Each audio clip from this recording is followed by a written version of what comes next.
Chapter 755. Mu Ran took out a healing ointment and applied it on Tang Wei's arm. Tang Wei bit her lips tightly, seeming to be in pain.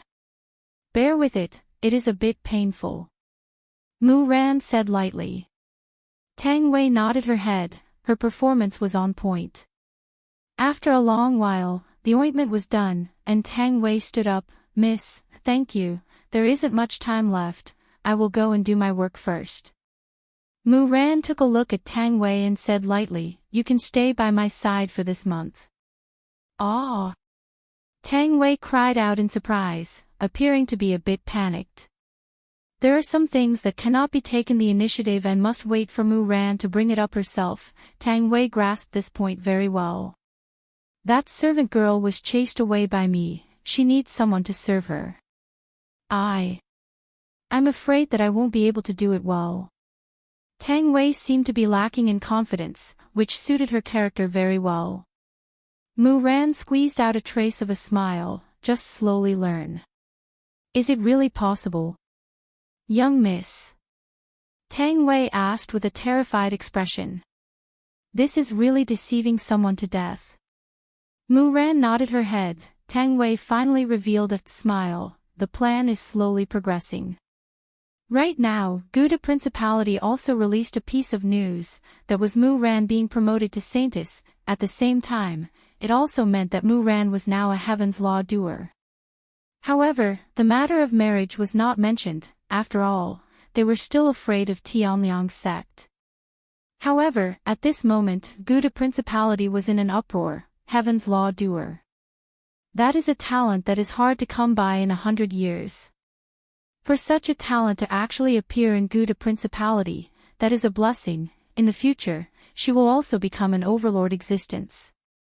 The entire Gouda Principality entered into a festive atmosphere. Right now, in the king's study room, Ding Wenbo had an audience. "Your Majesty, the matter of the saintess is very thorny. I think that your Majesty needs to think carefully." Ding Wenbo stood at the side and said respectfully. Feng Yongzhang was currently practicing calligraphy, and asked faintly, "How thorny?" "Your Majesty, Tianliang's sect will definitely not let go of the saintess. After all, a Heaven's Law doer is hard to come by in 100 years. If your Majesty forcefully arranged this marriage, and the saintess goes back and whispers a few words, I'm afraid that our gains will not make up for our losses." For his own benefits, Ding Wenbo was doing his utmost to harm Mu Ran. Feng Yongzhang stopped the brush in his hand and lightly placed it at the side, then walked to the side and sat down. He blew on the tea and took a sip. "Mu Ran is my Emperor's Law doer. That is also mine." Hearing this, Ding Wenbo was overjoyed. It seemed that the king did not intend to let Mu Ran go, even if it meant obtaining a corpse.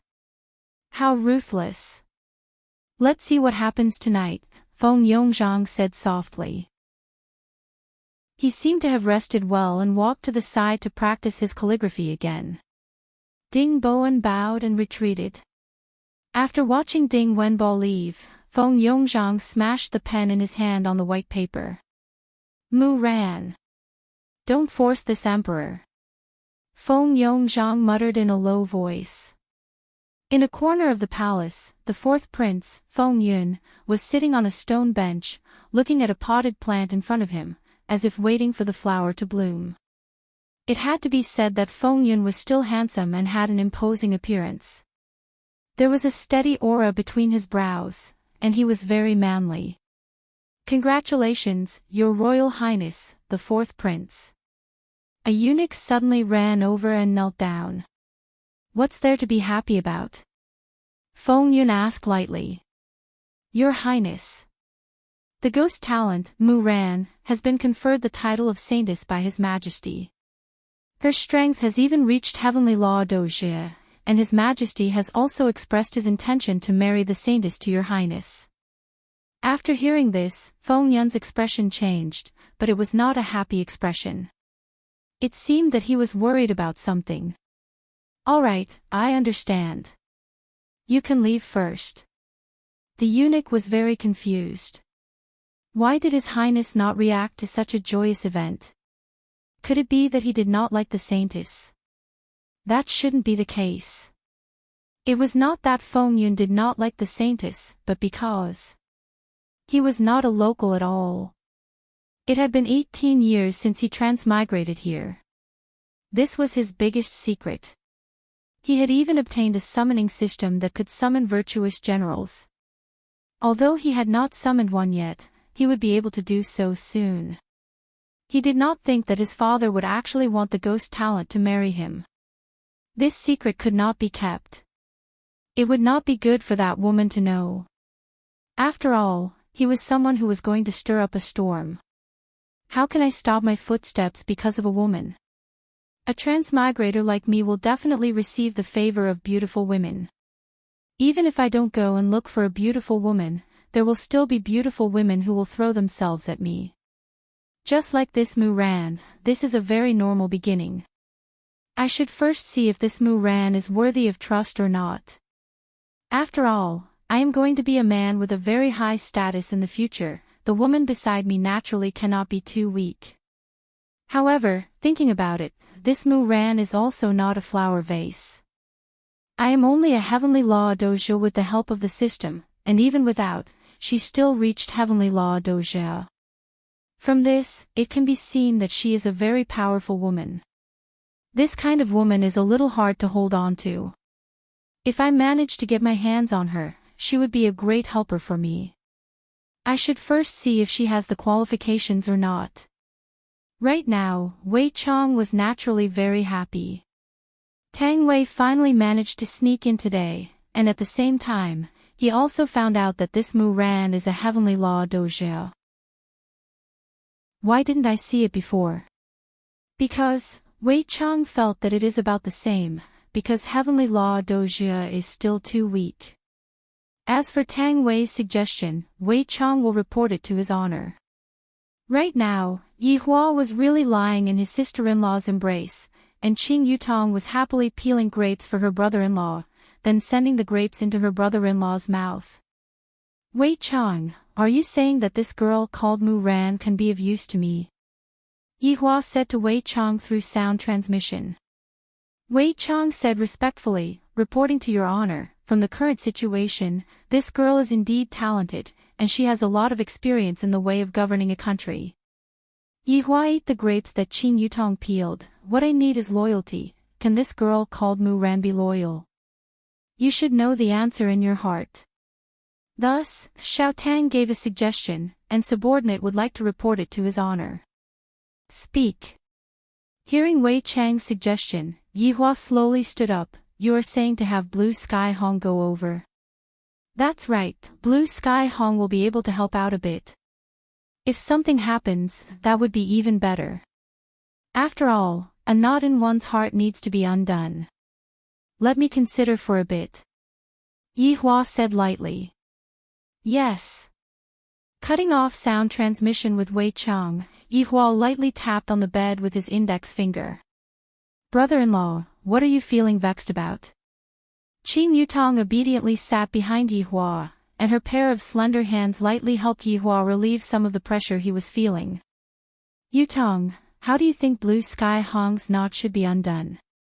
Yi Hua asked curiously. This was also for the sake of the harmony in the team. Right now, Blue Sky Hong might seem normal, but Yi Hua's eyes just can't tolerate a single grain of sand, and he hopes to see every single one of his subordinates being happy from the bottom of their hearts. Qing Yutong suddenly hugged onto Yi Hua and kissed him. Of course, it should start from a new relationship. Yi Hua laughed. With Blue Sky Hong's personality, who would like her? Chapter 756. Yi Hua felt that what Qing Yutong said was a bit reasonable. I will go out for a while first. So fast. Brother-in-law, why don't you spend more time with Yutong? Yi Hua pinched onto Qing Yutong's face. I will come over to accompany you in the afternoon. Brother-in-law, you can go and busy yourself. Yutong will wait for you. Yutong, you're still the most obedient. Hee, of course, so brother-in-law, you have to treat Yutong well, yes. Yi Hua nodded his head. After the message was sent to the room, Qing Yutong happily hugged onto the quilt and rolled around on the bed. Being together with brother-in-law is so comfortable. Right now, Yi Hua was naturally going to look for Kai Yun to understand the situation. Subordinate pays respect to your honor. Right now, Kai Yun was the inspector of Voidless Empire. The department he had set up was called South Wuqi, and it was in charge of all matters within the city. Yi Hua raised his hand and asked, "What about Sky Red?" "Your honor, I'm going out to do my duty." Kai Hong poured a cup of hot tea over, and Yi Hua took the cup and took a sip. "Kai Yun, how has Red Blue Skies been doing lately?" "Behavior. That's normal, I guess. He likes to wear masks." Yi Hua said confusedly, "Wearing a mask? What do you mean by normal?" It's just an old habit of mine. I'm afraid of scaring others by wearing a mask." Sure enough, he didn't like looking at any woman. He had a serious desire for revenge. This was a mental illness that needed treatment. If it continued to develop in the long run, something bad would happen. "Kai Yun, do you think Blue Sky Red will accept a new relationship?" After Kai Yun heard this, he pondered for a long time, then said respectfully, "Your honor, I'm afraid it will be very difficult." Sure enough, Kai Yun's thoughts were exactly the same as his main body's. This kind of man who was hurt by love was very hard to cure. "Let nature take its course," Yi Hua said faintly. Kai Yun nodded. Right now, Zhang Konghong did not trust women and was traumatized. "I'll have Zhang Hong help Wei Chang and the others in a while. Tell him to get ready." "Yes. Your honor." Yi Hua no longer harbored any hope. "I'll just have to see how heavens will arrange his things for me. It would be good if there was a result, but if there was no result, then forget it. As for this girl named Mu Ran, whether or not she could be used by me would depend on her luck." Night gradually fell in the Guda Duchy. Tonight was a national celebration. The king had invited his ministers to a banquet in the palace to congratulate Mu Ran on becoming a heavenly law-doer. Instead of saying that it was a blind date, it would be better to let the fourth prince, Feng Yun, and Mu Ran interact a little. As the saintess, Mu Ran sat at the bottom right of Feng Yongzhang. This was a very powerful seat, but Mu Ran didn't feel anything. Everything she did was for the common people. The fourth prince, Feng Yun, was sitting beside Mu Ran. From time to time, he would take a sip of wine while observing Mu Ran from the corner of his eyes. "I didn't expect that after not seeing you for 3 years, you'd shed that immature appearance and become more like a woman. Only this kind of appearance is worthy of a transmigrator like me. But if you want to become the first lady, it will depend on your ability to arouse this prince's interest." Mu Ran completely ignored Feng Yun, who was beside her. She didn't like this kind of marriage in the first place, so how could she take the initiative to speak? Everyone knew the purpose of this banquet. When Feng Yongzhang saw the saintess's attitude, he felt a little uncomfortable.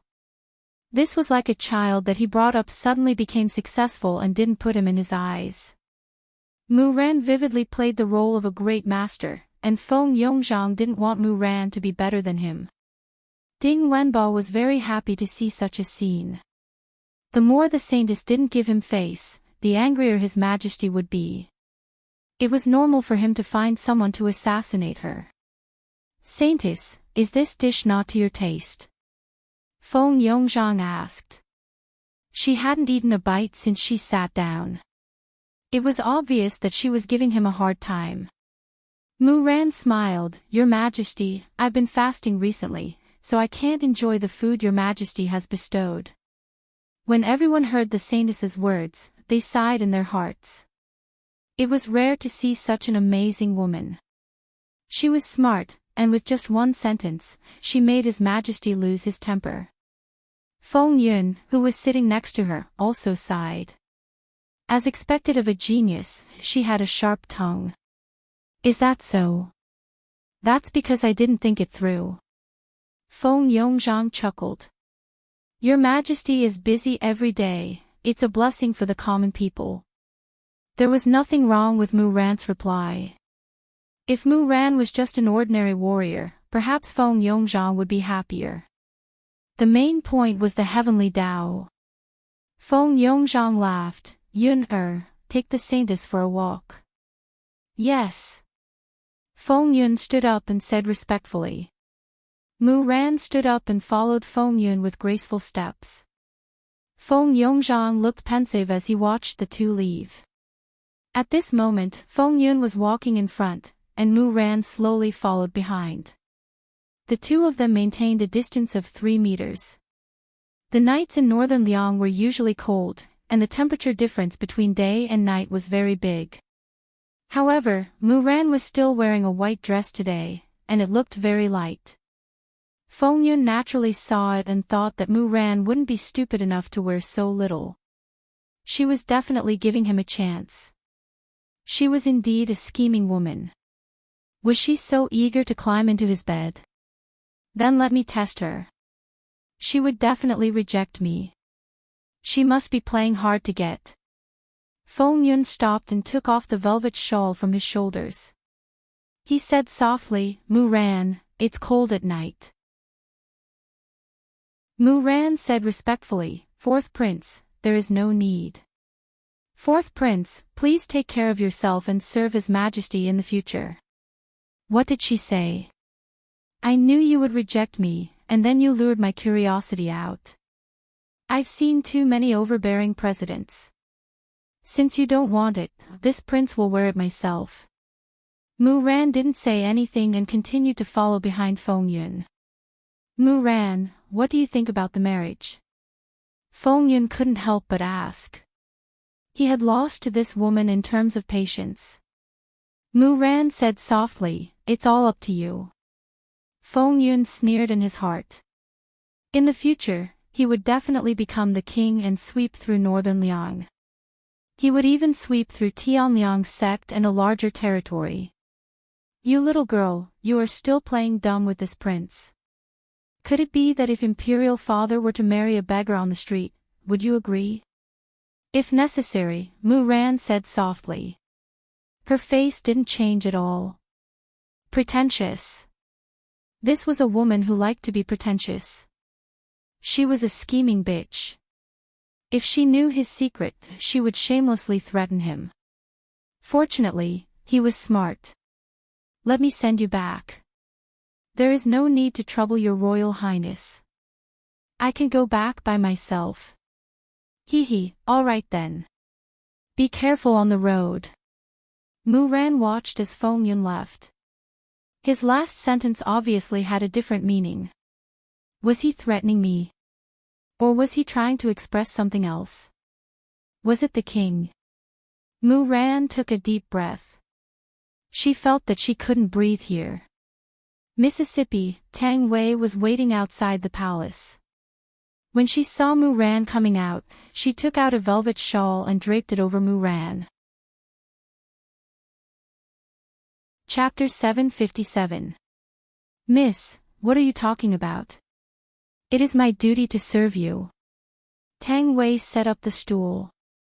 Mu Ran stepped on the stool and boarded the carriage. Tang Wei followed closely behind.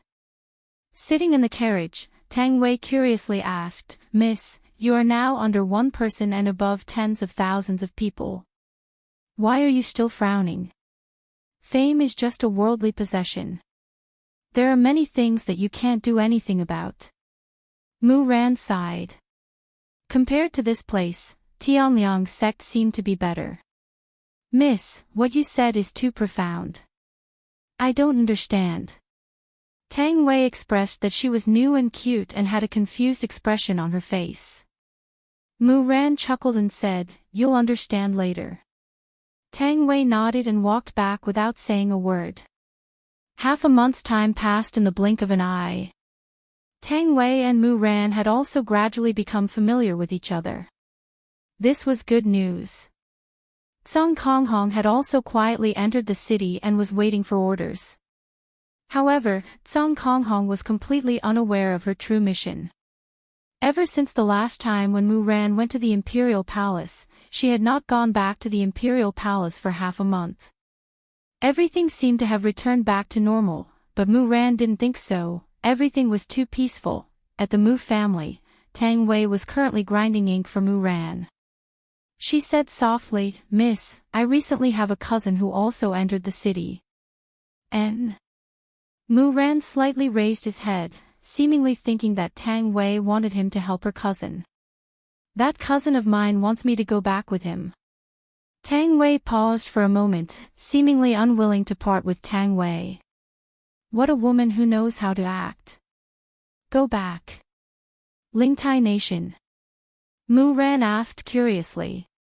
Tang Wei nodded her head. My cousin told me that Lingtai Kingdom has changed completely. A new emperor has appeared, and the people there are living very well. Their safety is guaranteed, and they have ample food and clothing. How is this possible? How could the Lingtai Kingdom survive without the protection of the Gouda Principality? Mu Ran exclaimed in disbelief. Tang Wei was also puzzled. Yeah, when my husband and I came out, that place was already on the verge of destruction. This time, my cousin said that that place is completely new. Where is your cousin now? Mu Ran felt that it was necessary to ask about the situation. After all, she had a deep memory of the Lingtai Kingdom, and she wanted to know what had happened there. At an inn in the east of the city. Take me to see him. Mu Ran stood up, seemingly in a hurry. Seeing Mu Ran's expression, Tang Wei felt relieved. After arranging the carriage, Tang Wei brought Mu Ran to the east side of the city. Blue Sky Hong was already in position. After quite a while, the carriage stopped at the side of an ordinary inn. Tang Wei helped Mu Ran down from the carriage and said lightly, "Miss, that cousin of mine is a mute, and his appearance is a bit, so he is wearing a mask." "It's okay," Mu Ran said softly. She didn't care about these things. Tang Wei was delighted in her heart. It seemed like Mu Ran was not obsessed with appearance. This was a good thing. The two of them walked into an ordinary inn, and when everyone saw Mu Ran, the holy maiden, they all knelt on the ground and showed expressions of worship. On the second floor, Tang Wei pushed open a door. "Miss, it's here." Mu Ran nodded her head and walked into the room. The room was very ordinary. There was only a bed, a table, and also 4 old wooden stools. At this moment, Tsang Kong Hong was standing on the balcony outside. His tall and broad body had his back facing the two of them as he looked in the direction of the Voidless Empire, giving off the feeling that he was missing someone. From this back view, it could be seen that this was a man with a story. Mu Ran paused for a moment. This is Tang Wei's cousin. Why does he look so different? The aura that this back view is giving off feels even fiercer than Master. Tsang Kong Hong, who was currently missing someone, didn't seem to have noticed that the two of them had entered the room, and he acted just like how he usually acted. However, even if he acted just like how he usually acted, ordinary people wouldn't be able to accept it, even the current Mu Ran. Tang Wei scolded inwardly. If Tsang Kong Hong was acting cool, it would be understandable. After all, this back view of Tsang Kong Hong is indeed very charming. However, this Tsang Kong Hong is missing Yu Hua. To not even notice that the two of us have entered the room, his acting skills aren't up to standard at all. Tsang Kong Hong didn't know how to act in the first place. Cough, cough, cough. Tang Wei coughed lightly. Tsang Kong Hong finally came back to his senses. A few days ago, he received his honor's order to come over and take charge of protecting a person. Furthermore, he had to listen to Wei Chang's arrangements. And the person that he was protecting was about to meet with him today. Tsang Kong Hong turned around, and a very ordinary iron mask could be seen on his face. The iron mask gave off a very heavy feeling. Ignoring the iron mask, it was a very masculine figure. Tsang Kong Hong's clothes weren't that strict, and his chest was completely exposed. His muscles that looked like they were sculpted by a ghost axe were filled with explosive strength. Every single muscle was so well proportioned, and that bronze-colored skin of his gave off an even more masculine charm. This caused Mu Ran to feel a bit embarrassed. After all, no one would dress like this, wrapping themselves up tightly. Furthermore, this person's overall temperament is very strange. Is this person really Tang Wei's cousin? Young miss, because this cousin of mine doesn't know how to speak, and because he doesn't look good, his personality is a bit unsociable. Tang Wei hurriedly explained. Hearing Tang Wei's explanation, Mu Ran felt slightly relieved. Mu Ran was able to understand why a person like Tsang Kong Hong would act so indifferently towards others in order to protect himself. Tsang Kong Hong also saw the person that he was protecting, but he didn't say anything. In Tsang Kong Hong's eyes, Mu Ran was no different from a pink skeleton. Furthermore, Mu Ran's height was only 1.62 meters, while Tsang Kong Hong was 2 meters tall. This was simply the cutest height difference. Very quickly, Mu Ran calmed down. Tang Wei, I want to ask your cousin about the matters regarding Lingtai Kingdom. All right. Tang Wei nodded her head, then said to Tsang Kong Hong, Tsang Kong Hong, this is young miss, she wants to ask you about the matters regarding Lingtai Kingdom. Tsang Kong Hong nodded her head, then picked up a pen and paper and started writing according to Wei Chang's script. Mu Ran quietly waited for Tsang Kong Hong to write, appearing to be very patient.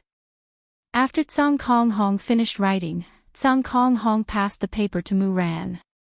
After Mu Ran saw the contents of the paper, her beautiful eyes froze. Right now, Lingtai Kingdom can no longer be called Lingtai Kingdom, it has been renamed to Wushu Kingdom. To actually change its name to Kingdom, isn't this challenging the authority of Guda Principality? Mu Ran looked at Tsang Kong Hong and asked, what is the current situation regarding Wushu Kingdom? Tsang Kong Hong continued writing. After Tsang Kong Hong finished writing, Mu Ran's brows tightly knitted together. The kingdom is prosperous and the people are at peace, and the kingdom has even expanded its borders. Isn't this, are they courting death? If His Majesty were to hear about this matter, something bad would definitely happen. Just what kind of people are controlling Lingtai Kingdom right now? Mu Ran felt that she had to go back and properly ponder over this matter. Tang Wei, you can't be thinking of going back right now, right? Tang Wei looked at Tsang Kong Hong. Mu Ran seemed to have understood what Tang Wei meant. How about this, you let cousin come to the residence and work together with Wei Chang, what do you think? Chapter 758. Why are you standing there like a fool? Hurry up and thank Mississippi, as the saying goes, acting must be done properly. Tsang Kong Hong nodded her head, expressing her gratitude. However, Mu Ran still had a lot of things that she needed to understand, so she kept asking Tsang Kong Hong questions along the way, inquiring about the current situation of Wushu Empire. Just after returning to the Mu residence, Mu Ran looked towards a stranger. If she remembered correctly, he should be the royal family that escaped from Lingtai Kingdom.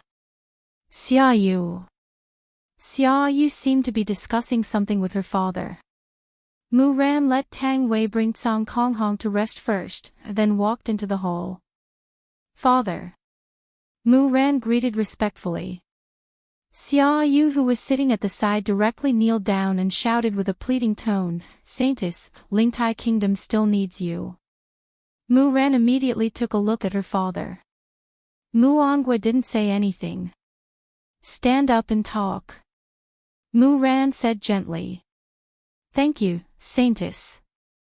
Xia Yu stood up and said with a pitiful look, Saintess, I wonder if you have heard of Wushu Empire, the previous Lingtai Kingdom.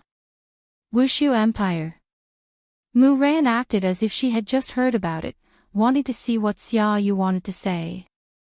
Saintess, I hope that Saintess can help us. Right now, a group of people is occupying Lingtai Kingdom and even changed the name of the kingdom to an empire. This is clearly disrespecting His Majesty. Mu Ran finally understood. This Xia Yu saw that Lingtai Kingdom was revived and wanted to snatch it back. He is truly a man who knows how to sail with the wind. Back then, when Lingtai Kingdom was threatened, why didn't you act like this? You even escaped. How did you know about this? Mu Ran asked curiously. Xia Yu said respectfully, this news has been spreading on the streets for a few days, Saintess naturally wouldn't know about it. Mu Ran looked towards her father, why didn't he tell me about this? Mu Ongguo was afraid that his daughter would offend His Majesty for Lingtai Kingdom, causing His Majesty to ignore him. Xia Yu, don't worry, I will report this matter to His Majesty.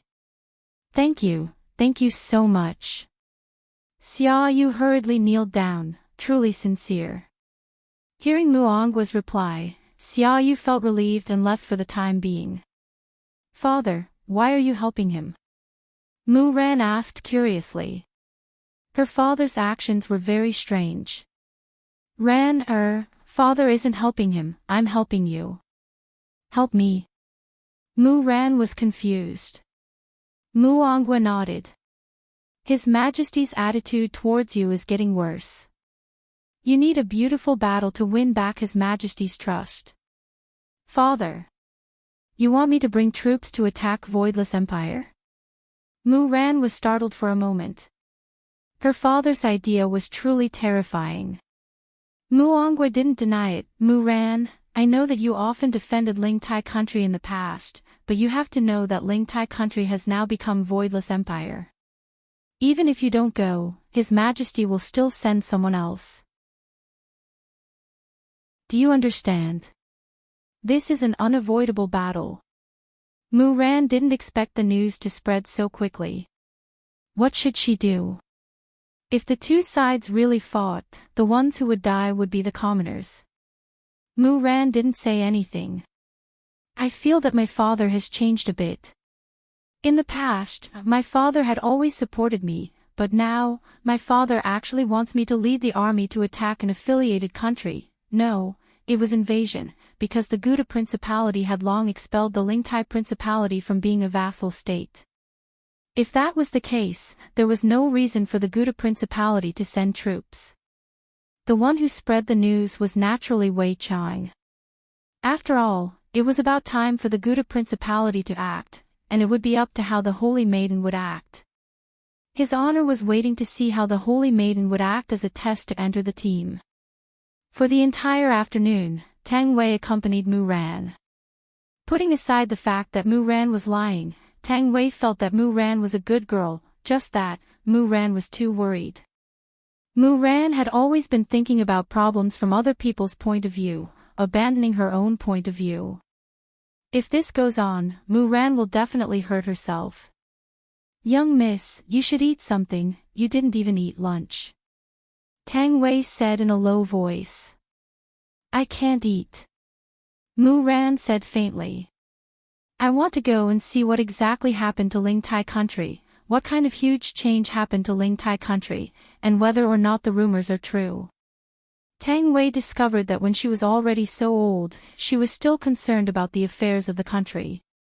The curtain of night gradually descended, and Mu Ongguo could be seen shouting from outside, His Majesty is holding an emergency meeting. Mu Ran opened her beautiful eyes. Seems like His Majesty is going to make a move. Father, I understand. After changing their clothes, Tang Wei accompanied Mu Ran and walked out of the house.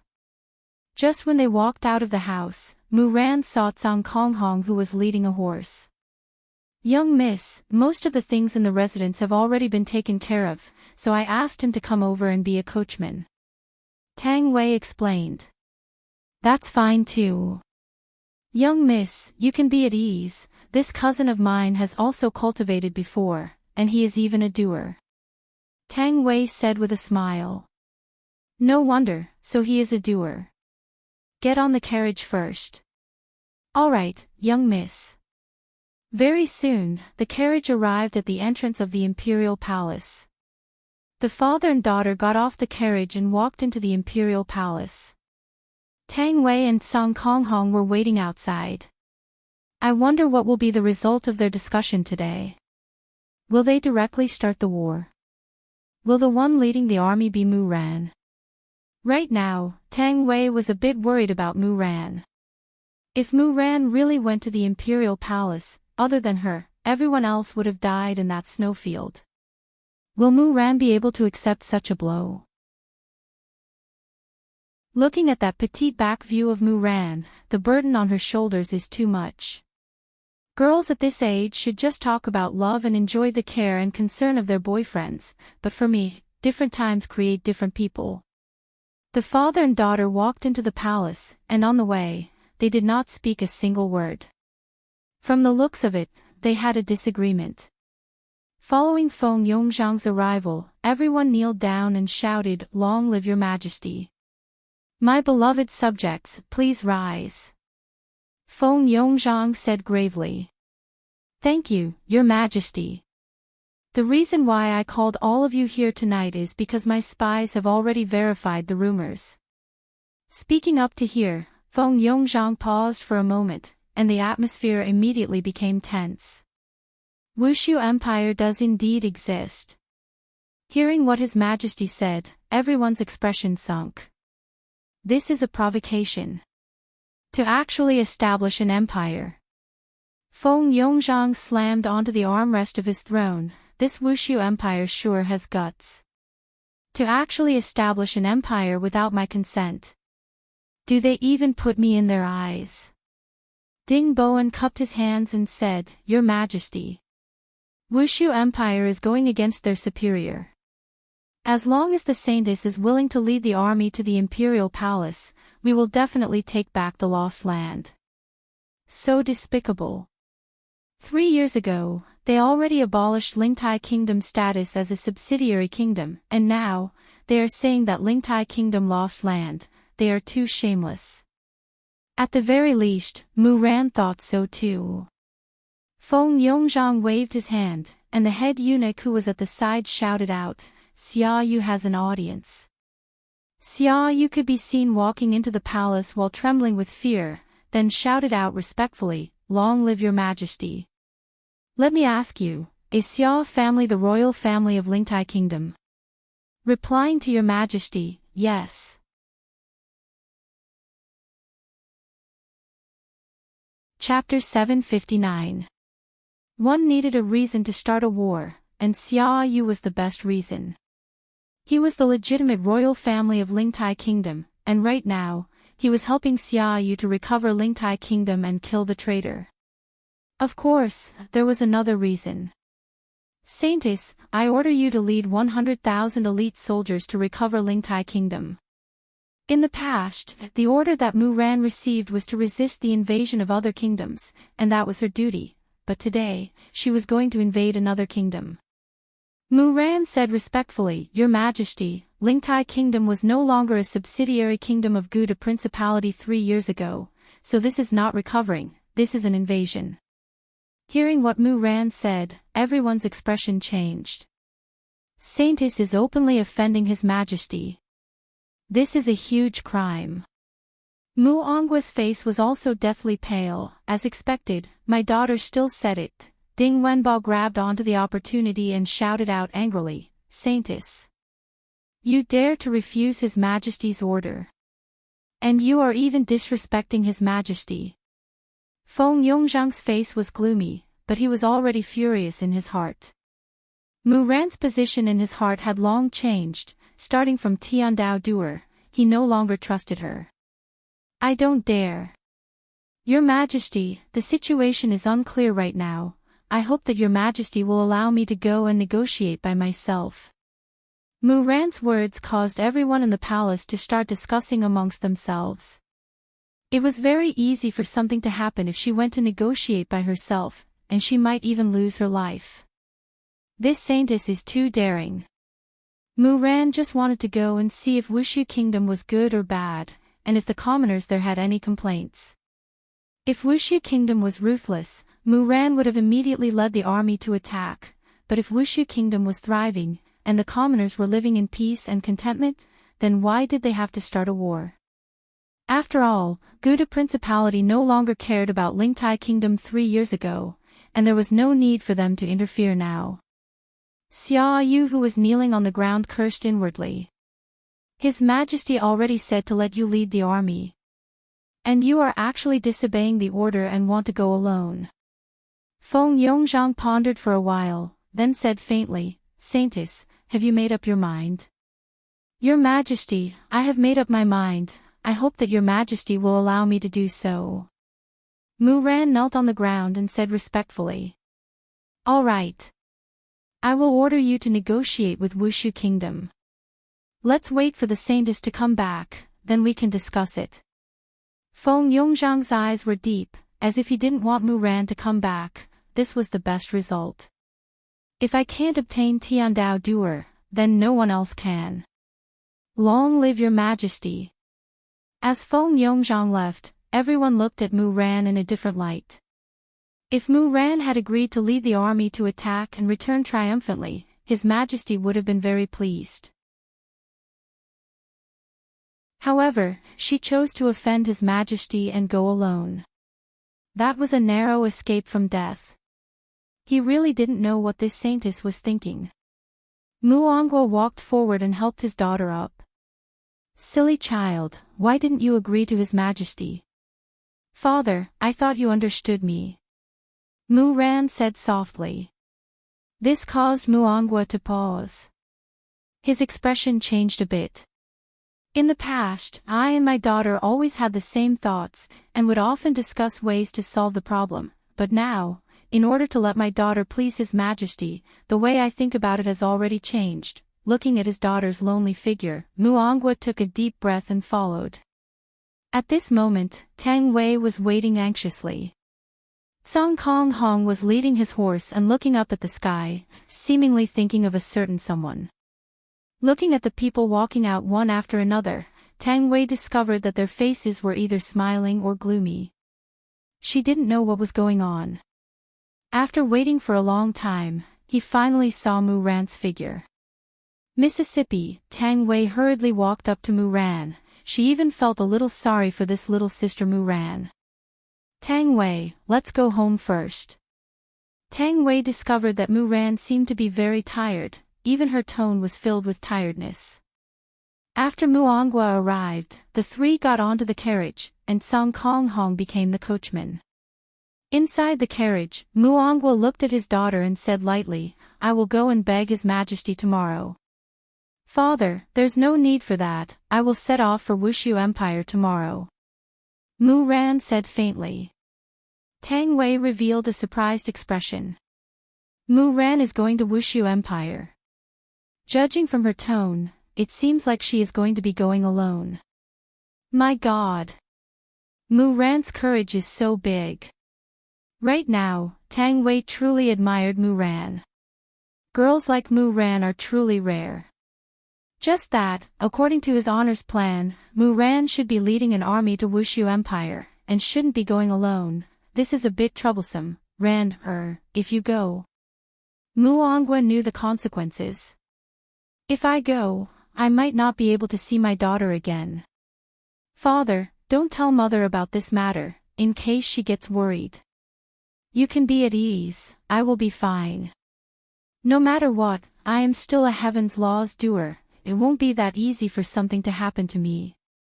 Mu Ran appeared to be very confident, but this was all for her father to see. I don't even know what is going on in Wushu Empire. This is no different from sending a sheep into a tiger's mouth. Right after Mu Ran finished speaking, the horse actually let out a neighing sound. Mu Ran's beautiful eyes became serious. Father, Tang Wei, you two don't go out. After finished speaking, Mu Ran walked out of the carriage, and 10 black-clothed men could be seen in the surroundings. Each of the men was holding onto a shiny blade. They were emitting out ice-cold killing intent. Song Kong Hong stood beside the carriage and observed the situation indifferently. Doer sure. Mu Ran said gravely. I have a bad feeling about this. Doer sure is a high and mighty existence, how did they end up becoming assassins? One of the black-clothed men could be heard laughing, as expected of the heavens laws Saint Doer, to be able to see through our strength with a single look. Who sent you here? Mu Ran asked coldly, although she didn't have much hope. So what if we know, so what if we don't know? That is no longer important. Kill. The black man shouted out coldly, and the black man immediately erupted with ferocious duer-chi and attacked Muran. Their target was very clear, and there was no hesitation at all. Meanwhile, Muran's gaze darkened, and a green longsword condensed in her hand. Tang Wei, who was sitting inside the carriage, was a bit nervous. She wasn't nervous about herself, she was nervous about Muran. With Tsang Kong Hong protecting her from outside, there shouldn't be any problem. However, Tsang Kong Hong currently has the strength of a duer-shi. If she were to display her strength, it would be very easy for her to be discovered. Mu Onguo was very worried about his daughter, and he clenched his fists tightly. Tsang Kong Hong, protect the carriage properly. Leave this place to me. Mu Ran shouted towards Tsang Kong Hong, and the green longsword in her hand drew out many ripples. As expected of a Heaven's Law Saint Doer, she indeed has the strength to fight against a duer-shi. However, there were 10 duer-shi present. No matter how powerful Mu Ran was, she would still be killed. Lightly dancing snow. Mu Ran shouted out, and her entire body became like an illusion. However, this kind of illusion appeared to be in a slow state. This caused the expressions of the 10 duer-shi to sink, and they thought to themselves, Heaven's Law Saint Doer is indeed powerful. Their guess was right. Mu Ran, who was in a slow state, suddenly became faster, and the sword in her hand directly cut open the throat of a duer-shi. Mu Ran's breathing was a bit hurried. This move consumed too much of her duer-chi, but in the end, she still managed to kill a duer-shi. Just when Mu Ran was relaxing, a killing intent suddenly came from behind her, and the moonlight shone on the blade, and silver light flickered. Chapter 760. However, at the same time, all of Mu Ran's escape routes were blocked by the 8 battle masters. Mu Ran could dodge this attack by force. But how was she going to dodge the other 8 attacks? These 10 people set up an inescapable net by sacrificing a battle master. Tonight, the fall of a young Heaven's Law Dojo. And her Heaven's Law Dojo would become someone else's tool. At this moment, Mu Ran also felt a bone-chilling coldness. I fell into their trap. I shouldn't have exploded my dochi just now. But now, I am actually in such a passive position. What should I do? I can only resist. I have no other ideas. Just when Mu Ran was planning to risk her life, a huge figure appeared in front of her. That tall and straight figure blocked the moonlight. Mu Ran slightly raised her head and looked at the black figure. It was Tsang Kong Hong, who was wearing an iron mask. This beautiful scene suddenly appeared. Mu Ran's gaze carried a sense of loss as he looked at Tsang Hong. Tsang Hong's enormous body was like a large mountain that covered Mu Ran's front, appearing to be the toughest shield. In the air, 9 Do-shi's hands were holding blades as they hacked at Mu Ran. The silver-colored blade glows were filled with terrifying Do-chi. Tang Wei, who was sitting in the carriage, saw this scene. Because she was hesitating to act just now, she felt relieved when she saw Tsang Kong Hong. Originally, she was worried that they wouldn't be able to cross paths, but now, it seems like they are destined to be together. Tsang Kong Hong's current mood was very complicated. If I can poke them to death with just a finger. But Wei Chang said that I am currently in the realm of a battle master. If I poke them to death with just a finger, wouldn't I be exposed? This is his honor's plan, I can't expose it. This little thing is too weak, so I can only. Tsang Kong Hong had no choice but to pull Mu Ran, who was in a daze, over to him. His enormous body enveloped Mu Ran under his chest. Boom! All 9 blades landed on Tsang Kong Hong's back. In order to achieve the effect of a battle master, Tsang Kong Hong lowered his own defense to the lowest level. If not, they wouldn't even be able to cut his skin. Immediately, a wave of Do-chi swept out and spread out. The petite Muran seemed to be able to feel the violent impact and could even hear the sound of flesh being cut open. Muran also knew that this wasn't the time to be touched. Her petite body immediately moved away from Tsang Konghong and brandished the green long sword in her hand crazily. The two dumbfounded Do Shi were instantly killed. Why were they dumbfounded? Because they'd just witnessed an inconceivable scene. When the blade chopped the man's back, sparks actually appeared. Although it was only for a moment, it was still shocking. What was this person's skin made of? Under the full force attack of a Do Shi, sparks had actually appeared. Although his skin and flesh were still cut open in the end, the sparks were definitely not an illusion. Retreat. The leading Do Shi gave the order without hesitation. His intuition told him that this man was very terrifying, and the assassination attempt tonight could not continue. The remaining 7 Do Shis immediately disappeared into the dark night sky. Tsang Konghong also let out a breath of relief.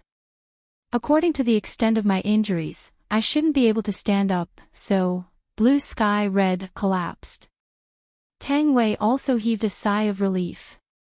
Just now, if those people didn't leave, it would be a troublesome matter. I reckon that Uncle Wei will have to send some kind-hearted black-clothed men away.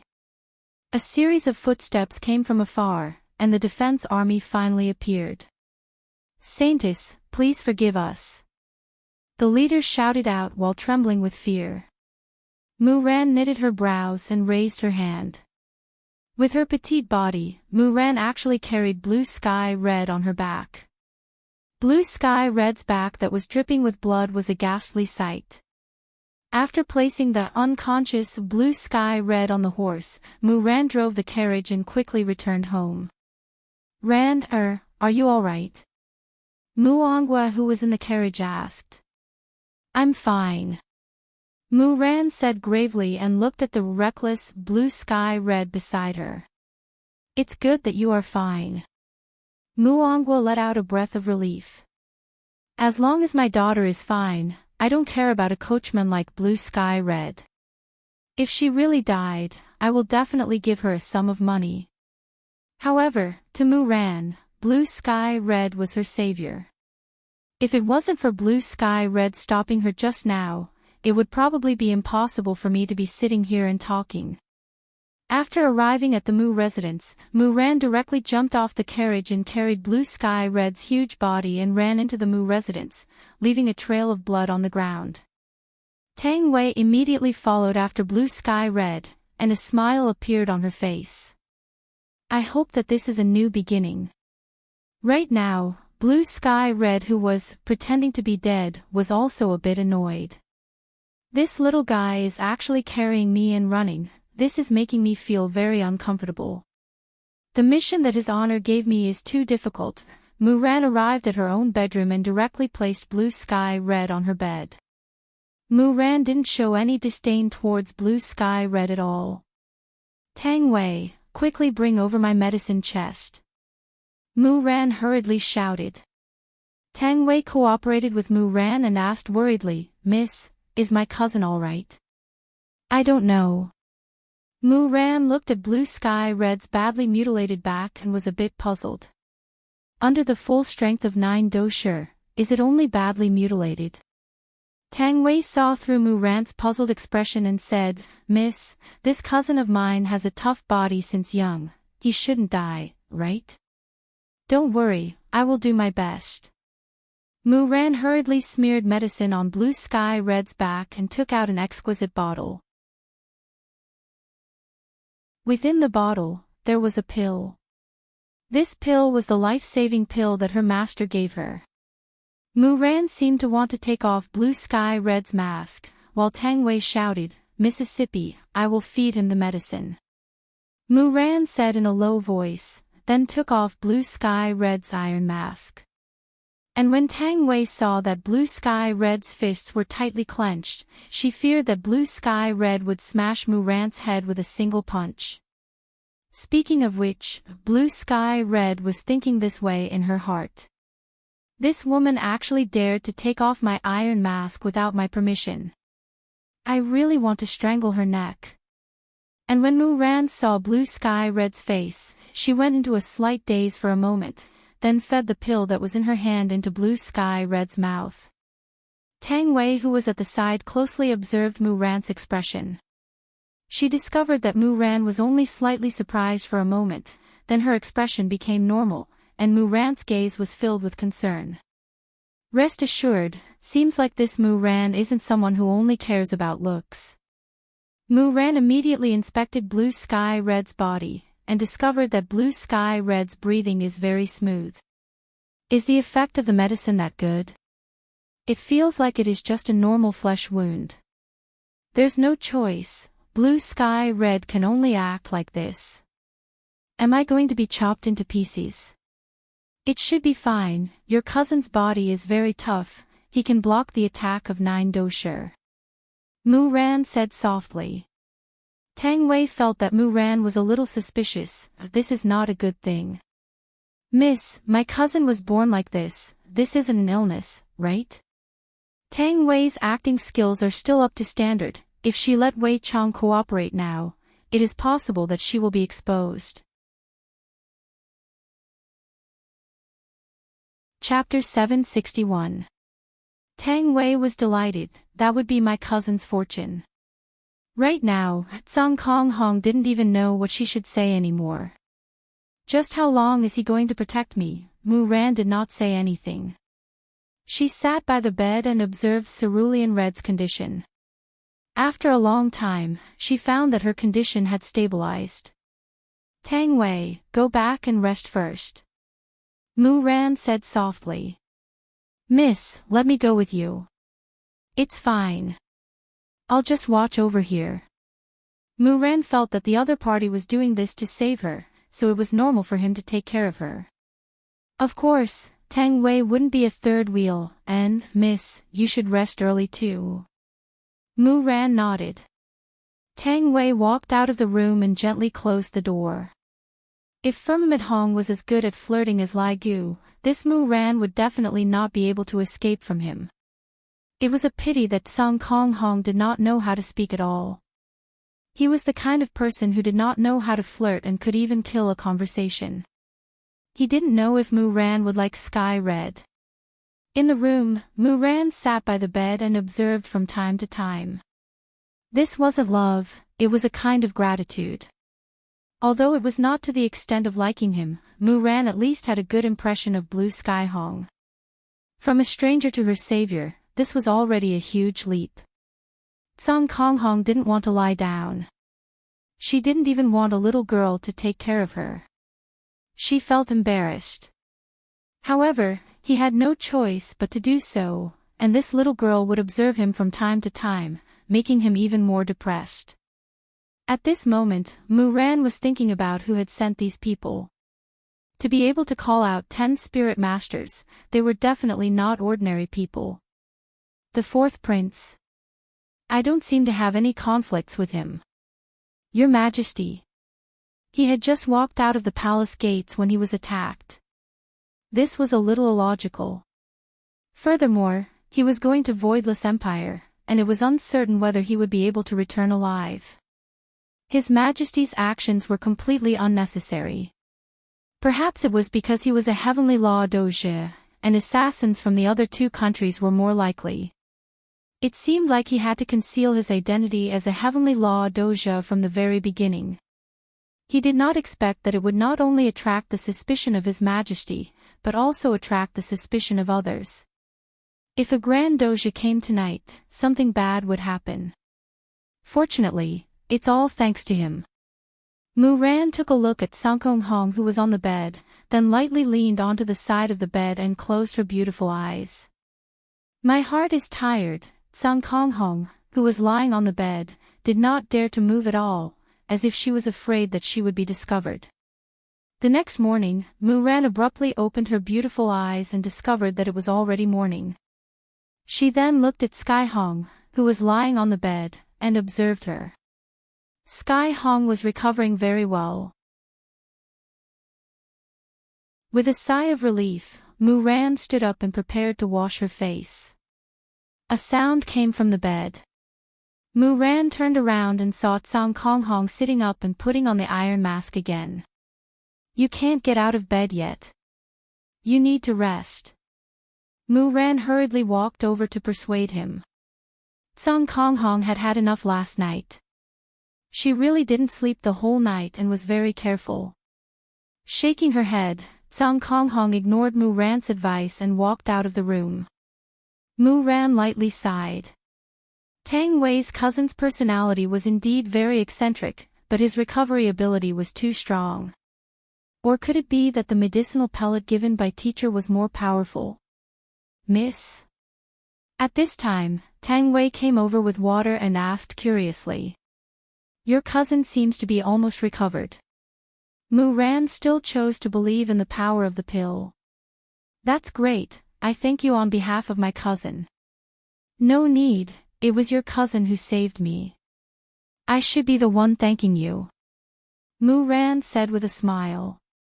After washing her face, Mu Ran said indifferently, Tang Wei, help me pack up my baggage. Miss, are you going now? Tang Wei hurriedly asked. Tang Wei, you and your husband should live a good life here. Mu Ran planned to go alone. After all, this time, it was normal for her to die. Of course, Tang Wei wouldn't stay here, miss, I'll go with you. Tang Wei, there's no need. It's very dangerous for me to go this time. Miss, I'm not afraid of danger. Mu Ran chuckled, Tang Wei, there's really no need.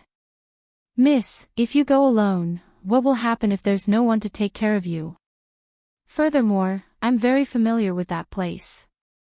Furthermore, my cousin called us back. I also want to go and take a look. This is also on the way. Tang Wei forcefully explained.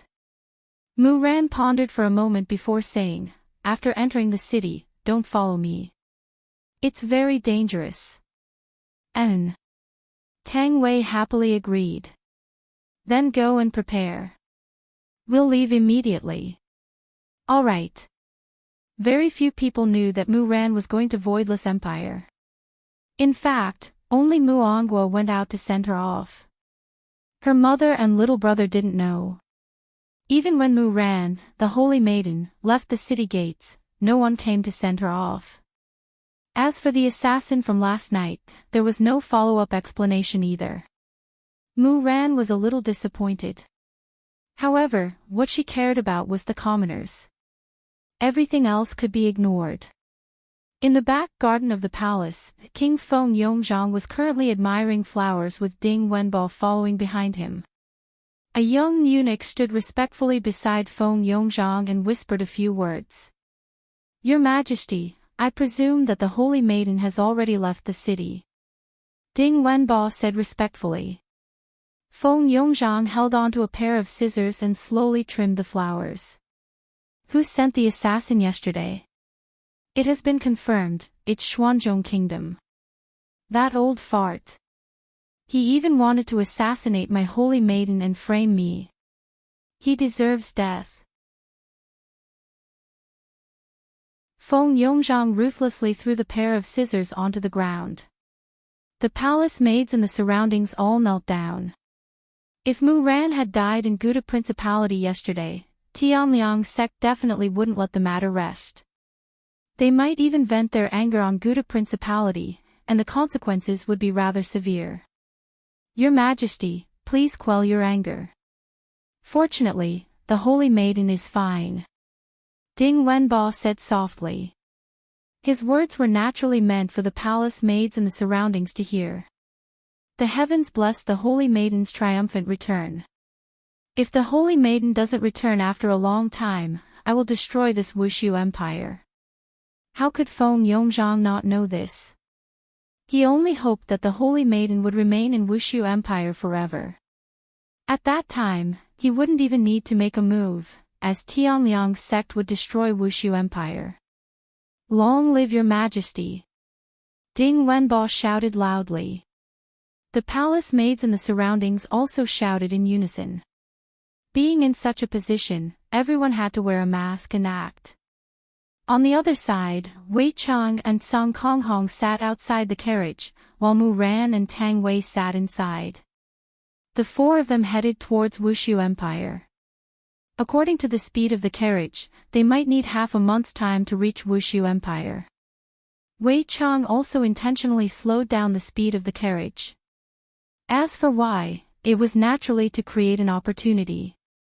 But looking at Song Konghong's current state, he doesn't even know how to create an opportunity. He is simply a blockhead. No wonder Yu Hua doesn't like you. Which woman would like you? Chapter 762. Wasn't Tang Wei captured by me when I was chasing after her? If you want to chase after a girl, then you must be thick-skinned. If your skin is thin, then you should be single for life. It is impossible for you to wait for a girl to chase after you. Is your injury better? Mu Ran suddenly lifted the curtain and asked with concern. Song Konghong remained silent and nodded his head. He seemed to be very aloof. This wasn't because Song Kong was wearing red clothes. It was because of her personality that Yu Hua didn't like her. After all, every woman wanted to be cared for. Lai Gu expressed his concern, while Song Konghong only kept his concern in his heart and never expressed it out. Mu Ran didn't ask any more questions and returned to the carriage. Wei Chang shouted, "Idiot! This Mu Ran looks pretty good. Although her strength is not that high, she is definitely a good girl. She is definitely a good match for a fool like you." Tang Wei, who was sitting in the carriage, was also crying out at how stupid Yu Hua was. When a girl takes the initiative to show concern for you, you should at least show some gratitude. No wonder Yu Hua doesn't like you, you deserve it. Mu Ran didn't show any signs of disappointment. She just sat there quietly, thinking about the problem. Seeing that Mu Ran did not have any disappointed reaction, Tang Wei was a little anxious. It seemed that Mu Ran only treated Sky Red as her savior and did not have any other thoughts. Sigh, he felt that it was hopeless. The carriage slowly drove on the road, and Wei Chang reported the situation here to his honor. When Yu Hua heard Wei Chang's report, he was very happy and praised Wei Chang. A war is definitely going to start soon, and it is time for Wushu Empire to shock Northern Liang Empire. This was just a small step for the main body. The path of revenge had just begun. Meanwhile, Yu Hua also inquired about Blue Sky Red situation to see if there was any progress. When he heard Wei Chang say that Song Konghong was injured in order to save Mu Ran last night, this caused Yu Hua to feel a little gratified. At least, this Song Hong isn't a fool. However, in the next moment, Yu Hua dispelled the thought that he had just had. Yu Hua felt that it was normal for Yu Hua to not like Song Konghong. With a personality like Song Konghong's, it would be impossible for him to obtain a girl's favor. However, Yu Hua was a bit looking forward to meeting that Mu Ran soon. I want to see just how capable this Mu Ran is, to be able to be hyped up by Wei Chang's words. On the first night, the carriage stopped by the river. Song Konghong caught a fish and Wei Chang started a fire to roast it.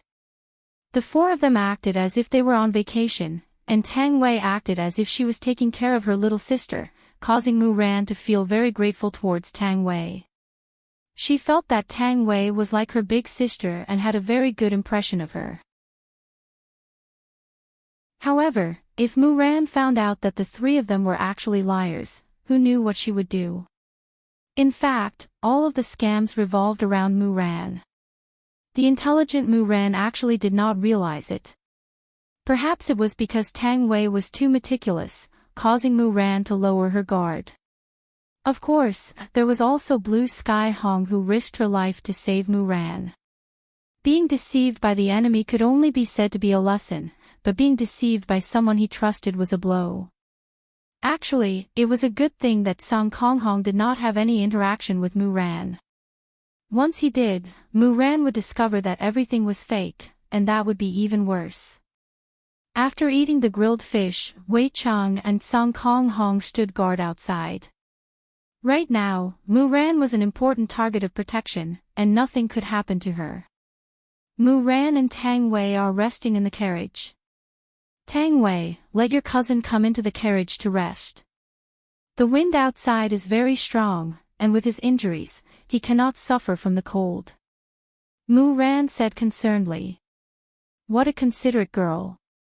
Tang Wei had an idea and said lightly, Miss, don't look at that cousin of mine just because he is a wooden person.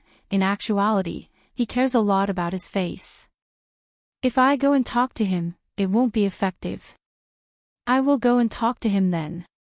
As expected, Muran fell into Tang Wei's trap. Looking at Muran getting off the carriage, Tang Wei didn't know if what she did was right or wrong. I wouldn't have harmed Muran, right?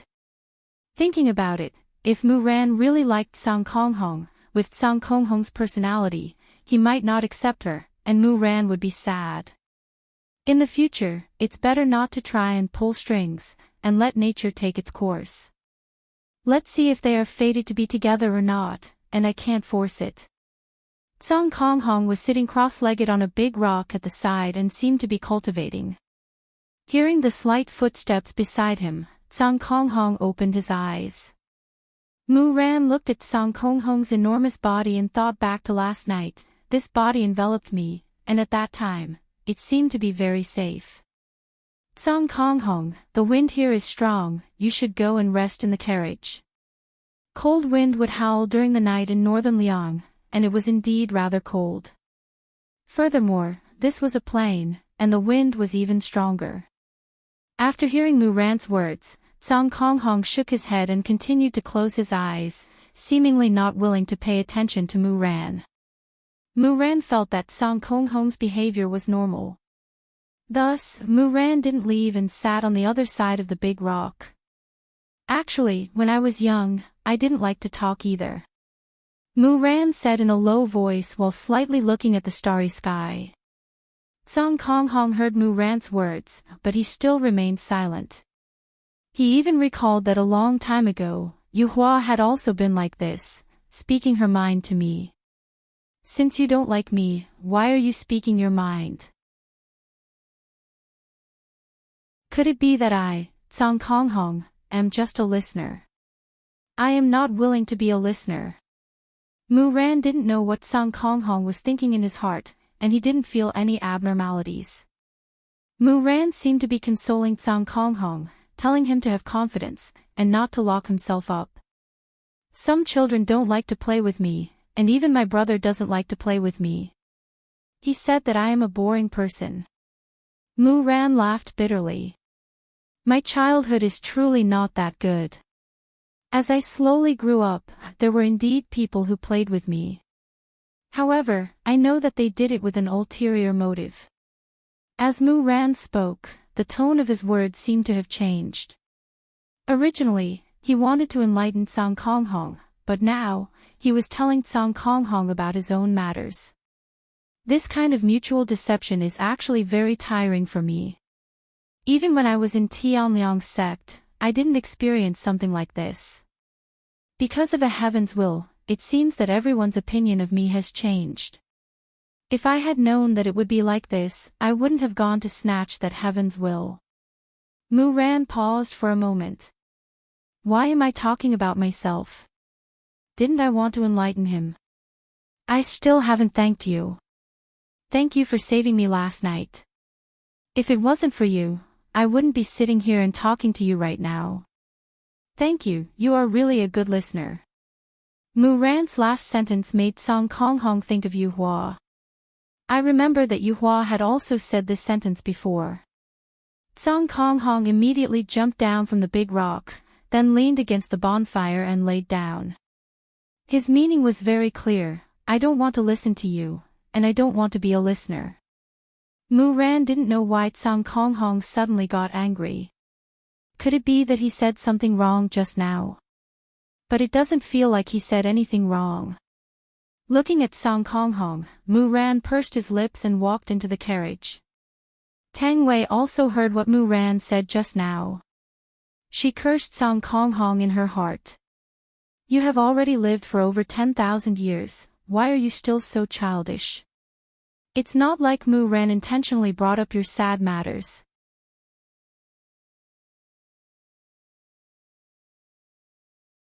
Chapter 763. After returning to the carriage, Mu Ran was very calm. She leaned against the side and rested, not saying anything. Perhaps, Zhang Konghong still hasn't walked out of the shadow of the past few years. Most probably, he still has feelings for Yu Hua. After all, it is a relationship of over 10,000 years, how can it be broken just like that? But no matter what, Yu Hua is already someone's wife, and she is Lai Gu's wife. In the next few days, Wei Chang seemed to have increased his speed. This Zhang Konghong is really depressing. I originally wanted to stay on the road for a few more days, but this fellow is completely indifferent. What's the point of staying on the road? Zhang Konghong, who didn't know the truth, felt that this speed was fine. The further north they went, the colder the weather became. Snow also gradually appeared in the sky, and very quickly, a vast expanse of whiteness appeared in front of them. In Kangluo continent, no matter how cold the south is, there is no snow. But in the north, there is snow for half a year, especially in the location of Wushu Empire.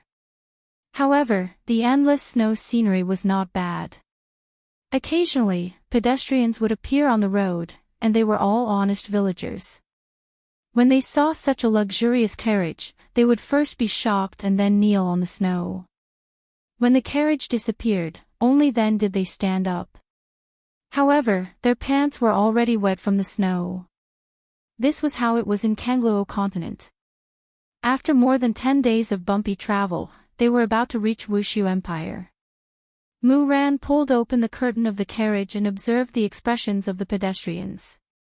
She discovered that the pedestrians were all smiling and chatting happily. If this Wushu Empire is a ghost city, how can there be so many people here, and all of them are very happy? Seems like this Wushu Empire should be a good country. I am looking forward to meeting the king. Suddenly, a clamor came into the carriage from outside. What's wrong? Mu Ran asked curiously. Miss, come down and you will know. Wei Chang smiled. Looking at Wushu Empire from this angle is very refreshing. Its grandeur is even greater than those countries in Heavenly God realm. Mu Ran walked out of the carriage with doubt. When she saw the scenery in front of her, she couldn't help but open her small mouth, appearing very shocked. Mu Ran felt that she had seen the huge Tianliang sect before, but she was still shocked by the scene in front of her. The surroundings were indeed snowing, but in the sky above Wushu Empire, the sky seemed to have opened its eyes. The golden sunlight shone on Wushu Empire, making people feel its majesty and grandeur. Compared to the Gu de Duchy, this place was simply too magnificent. The Gu de Duchy was like a run-down little city. Mu Ran was only looking at the sky. That majestic city wall was so dazzling that he couldn't even see the end of it. There were city towers every 300 meters. Because he was standing quite far away, Mu Ran wasn't able to see how tall the city wall was. But from this height, he seemed to be able to see the Wushu Empire's royal palace. Among all the buildings, only the imperial palace was the tallest. The majestic building showed its prestige.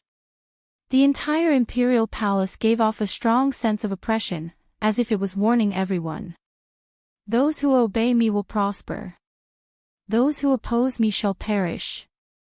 Miss, we still have to hurry. We have to enter the city before nightfall. Wei Chang said. Mu Ran returned to the carriage with astonishment.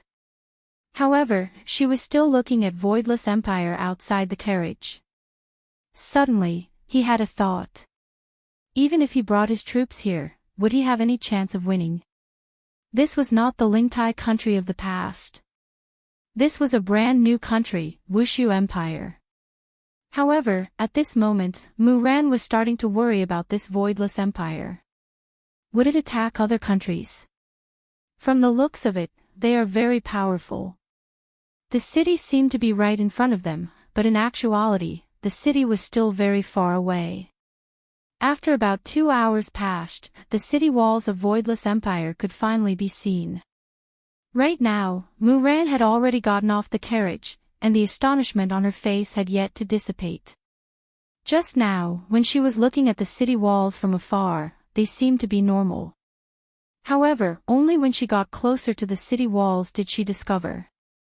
The city walls were actually 300 meters tall, and the city walls felt as if they were going to rush into the clouds. Furthermore, when she looked to the right side, she couldn't even see the end of the city walls. Just how big is this Voidless Empire? Muran even felt that the materials used to build the city walls were not ordinary. Furthermore, the city walls were faintly emitting out the smell of an imprint.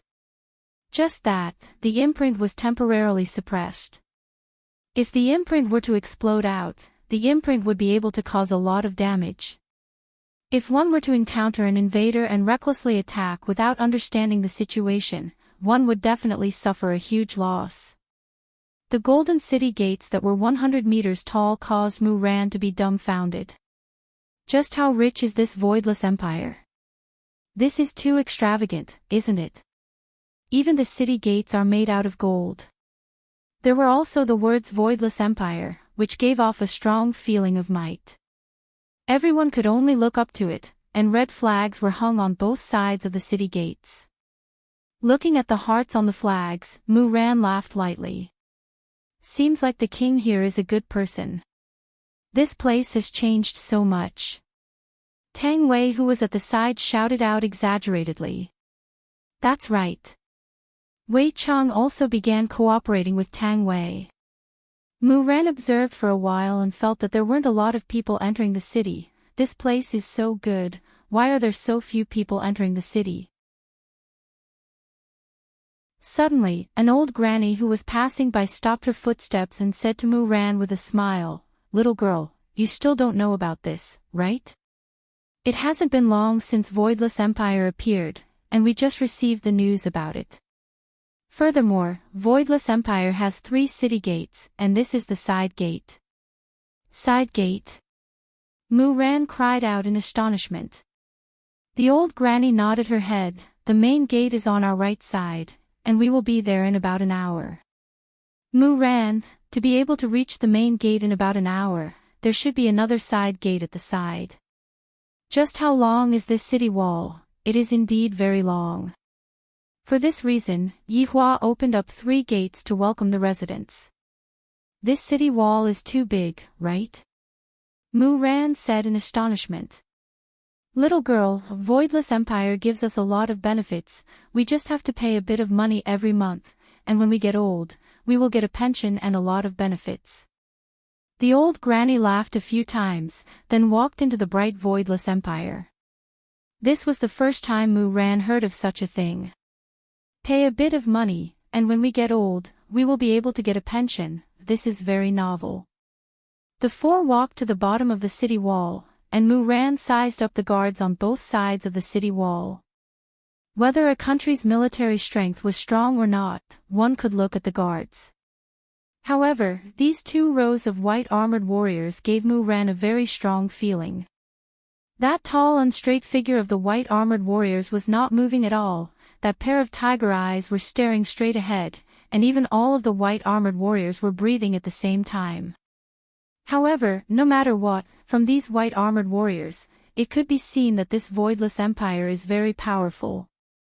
It has even surpassed Gouda Principality. Without any obstructions, the 4 walked into the city. However, they were still obstructed at the entrance. It wasn't really obstructed, it was just that they had to fill in some documents. Today, Brett was here to take over the shift, and he could already see Wei Chang and the others from far away, and he even saw Muran. In the recent month, Muran's name was very popular in the group, and everyone wanted to see just what kind of girl Muran was. Chapter 764. Muran also looked at Brett and realized that this woman was so beautiful and tall. It was a pity that her body was a bit petite. She really envied these girls with good figures. Miss, what is the meaning of this? Mu Ran looked at the information on the table. Brett was also bored at home, so he replaced Guan Yanqin today. This is the information that every person who enters the city has to fill in. This information will be added to the spirit tablet, and it will be used as a symbol of one's identity. Staying in an inn, doing business, renting a place to stay, giving birth to a child, all of these will depend on this spirit tablet to become a legal citizen of Voidless Empire. Hearing Brett's explanation, Mu Ran's eyes lit up. How did they think of such a method? When I meet the king later, I must learn some knowledge and apply it to my own country. Thank you, I got it, Mu Ran said softly and began to write down the information. Wei Chang and the others also pretended to write something. Mu Ran took the new spirit tablet and said to Tang Wei, who was beside her, "This is really a magical place. Tang Wei, you can live here peacefully in the future." Miss, don't you like this place? Tang Wei asked curiously. Mu Ran looked at the street in front of her. It was clean and there were trees planted on both sides. Under the contrast of the green leaves, the whole city revealed a new kind of life. Mu Ran had never seen a city with such a spacious street before. The ground was spotless, and there were even cleaners and patrolling soldiers. The faces of the commoners were brimming with happiness. Although the city was still rather cold and cheerless, Mu Ran felt that if news of a place like Wushu Empire were to spread out, the entire city would be filled with countless people. This place will definitely be filled to the brim. This is going to be a great country. The scale of this country will surpass the other 3 countries. But at this moment, Mu Ran was worried. The rise of Voidless Empire would definitely cause the other 3 empires to become envious, and they might even join forces to attack this place. At that time, there would be no lack of bloodshed. Mu Ran dared to guarantee that those kings would definitely do such a thing. Tang Wei, you guys find a place to stay first, I will go and have an audience with him. Mu Ran said softly. Tang Wei said worriedly, how can we do that? We are already here, we must follow Miss. Tang Wei, we had an agreement. Mu Ran said in a low voice. I don't care, if something happens to Miss, I don't want to live anymore. When Wei Chang heard his wife's words, he blushed with shame. Your acting is a little too exaggerated. Mu Ran was also touched. She had only been together with Tang Wei for a month, but she could deeply feel Tang Wei's care. Tang Wei, thank you, but I still hope that you and Wei Chang can live a good life. Don't follow me and take risks. Miss, without you, Uncle Wei and I wouldn't even be able to enter the city. We can't repay such a great kindness. Miss, we will always be by your side. Why does Wei Chang feel that his wife doesn't seem to be acting anymore? She seems to have gotten into character a bit. Tang Wei was indeed a little immersed in her role and treated Mu Ran as her younger sister. Mu Ran also had a headache. Tang Wei's persistence made Mu Ran feel happy, but also melancholy. Tang Wei, Wei Chang, Zhang Hong, thank you. Mu Ran bowed to the 3 of them. Along the way, he could clearly feel the care they had shown him.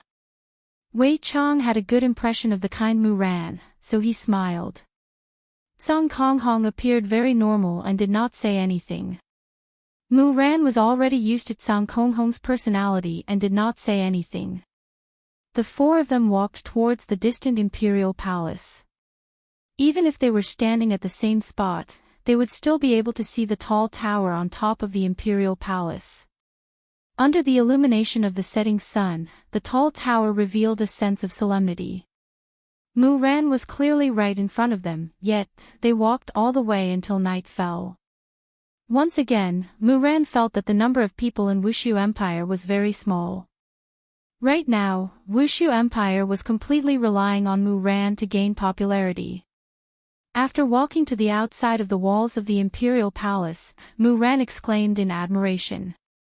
This should be a city within a city, right? I feel that just a single imperial palace of Wushu Empire is already as big as Gouda Principality. Furthermore, the degree of extravagance that Wushu Empire has is already so terrifying. Finally, they walked to the entrance of the Imperial Palace, and Mu Ran's breathing became a bit hurried, because the entire Imperial Palace was emitting out a strange aura, causing one's heart to feel heavy, and one didn't dare to look up and could only lower one's head. On both sides of the Imperial Palace stood a row of black armored warriors. The aura that these black armored warriors were emitting out made Mu Ran feel even heavier. Furthermore, their faces could not be seen clearly at all, which added a sense of mystery to them. Mu Ran walked to the center of the Imperial Palace and shouted out respectfully, "I am the Holy Maiden of Gouda Principality. I have something to ask of Wushu Empire's king." The two rows of black armored warriors did not have any reaction and just stood there quietly. Even if it was like this, Mu Ran did not dare to take another step forward. "I feel that if I were to take another step forward, these black armored warriors would immediately pull out their swords." After waiting for a long time, Mu Ran shouted out again, "Gouda Principality's Holy Maiden requests to see the king." The golden gate of the Imperial Palace could be heard finally opening. The person who appeared was Zishan. Looking at the woman who was not far away, Mu Ran's beautiful eyes flashed past. Could this be the king's concubine? So beautiful. She is just as beautiful as the one I saw at the entrance just now, but that kind of beauty is different. Our emperor is already resting. If you have something to say, come back tomorrow morning." Zishan shouted out lightly, then walked back to the Imperial Palace. Mu Ran was slightly surprised. This woman doesn't seem to be the king's concubine. My God, such a beautiful woman is actually not the king's concubine. This is truly inconceivable. In Mu Ran's heart, such a beautiful woman would definitely be forcefully occupied by the king. "Let's go and find an inn to rest first," Mu Ran said lightly. "It is already so late. Indeed, we shouldn't have come to meet the king. However, I am truly curious, and thus, I want to see just what the king looks like as soon as possible." Tang Wei nodded her head, and the four of them went to find an inn to rest. In the Imperial Palace, Yi Hua was sitting in his bedroom, and Dong Huang Baiji was standing behind Yi Hua. Dong Huang Baiji's delicate hands were lightly pressing onto her husband's shoulders, while Qingye was sitting at the side and peeling an orange. "Yi Hua, didn't you want to meet this Mu Ran a lot recently? Why is it that now that she is here, why aren't you letting her in?" Qingye peeled an orange and sent it to Yi Hua's mouth. Right now, Yi Hua was already used to being served like this by his wives. This is how a wife should be. I should have done this long ago. Yi Hua lightly chewed on the orange, then said, "This Mu Ran is still a thorn right now, she needs to be polished properly. Others are serving the motherland, and yet, you said that she is a thorn." Qingye pinched onto her husband's cheeks petulantly, and Yi Hua immediately turned his head around and lightly bit onto Qingye's slender fingers. This caused Qingye's heart to jump. Even though we are already an old married couple, we are still unable to endure Yi Hua's teasing. Every time, Yi Hua's teasing would cause my heart to palpitate and my face to turn red. What a bad fellow.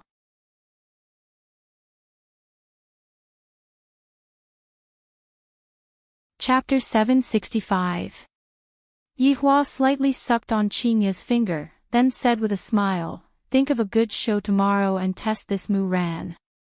You, a girl, risked her life to come here, yet you are bullying her." Dong Huang Baiji said with a smile.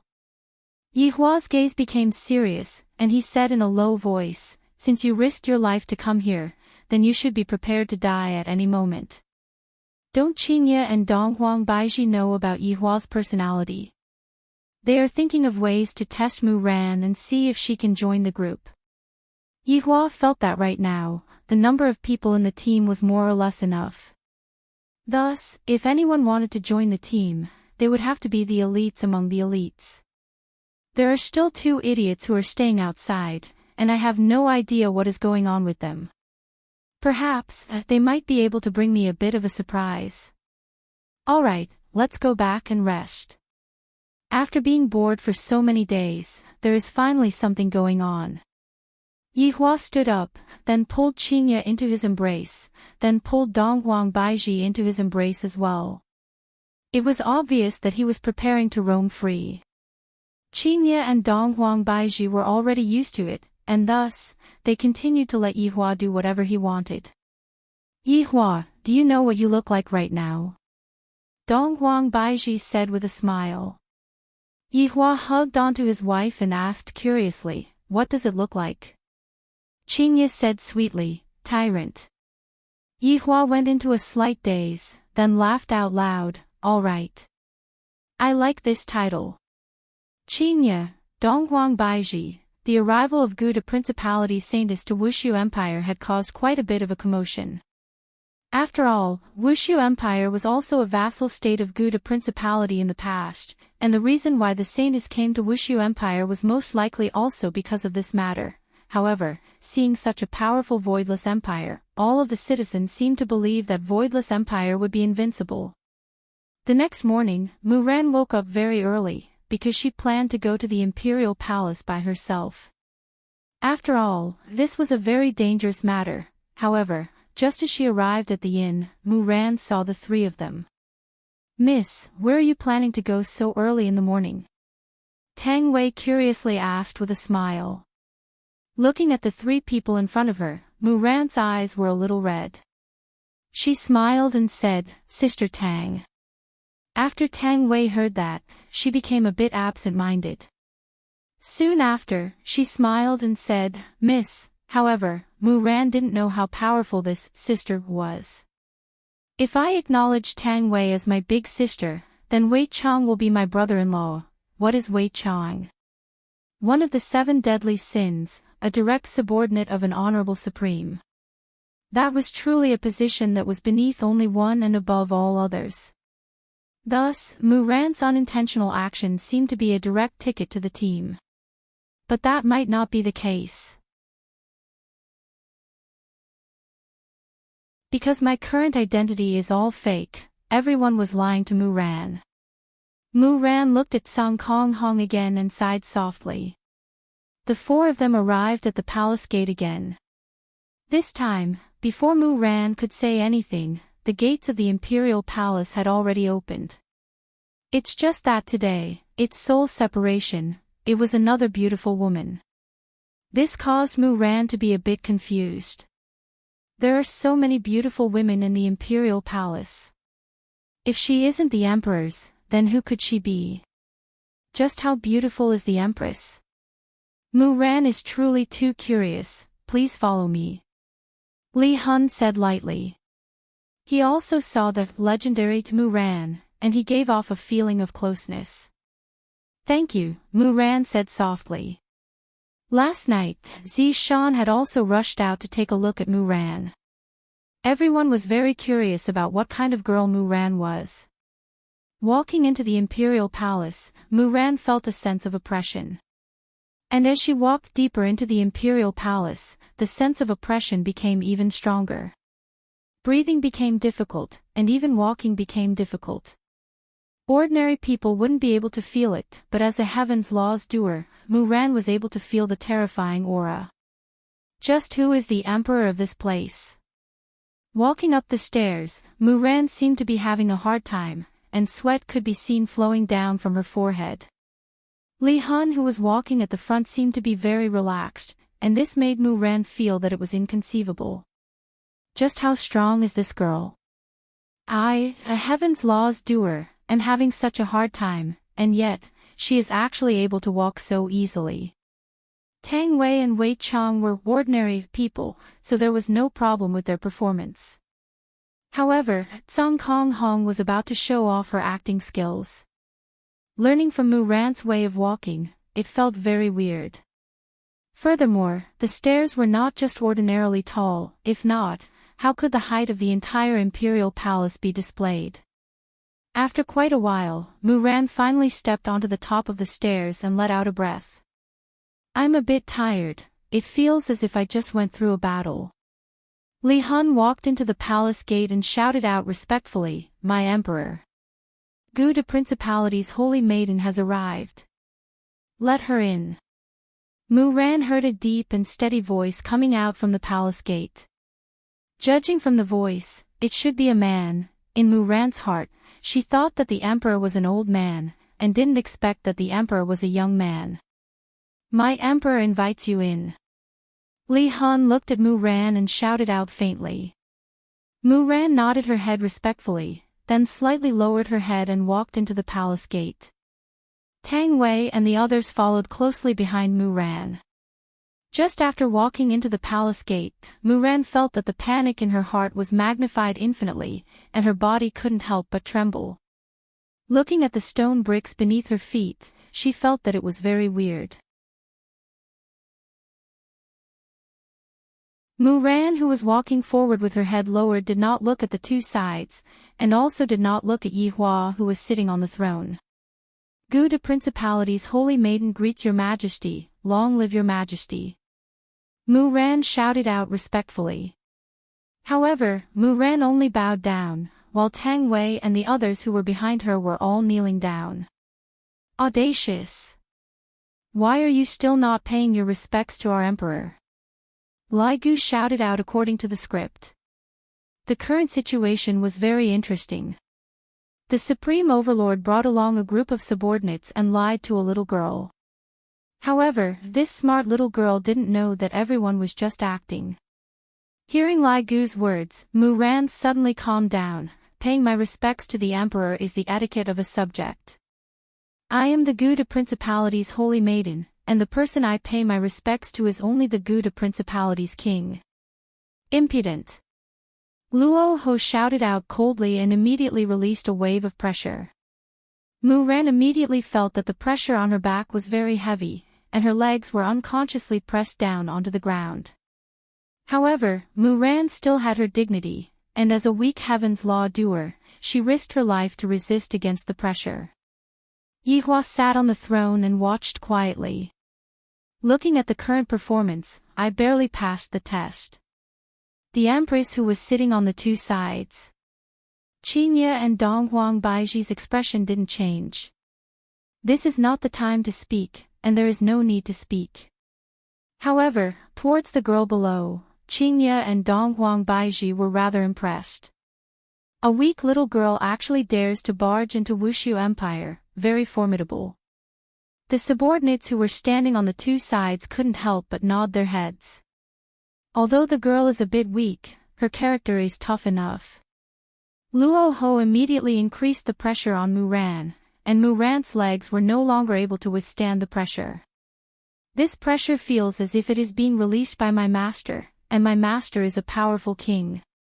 A clear and melodious voice resounded throughout the hall, and holy maiden Mu Ran finally knelt in front of Yi Hua. Mu Ran clenched her fists tightly.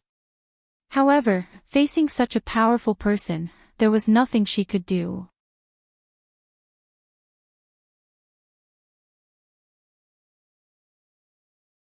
Chapter 766.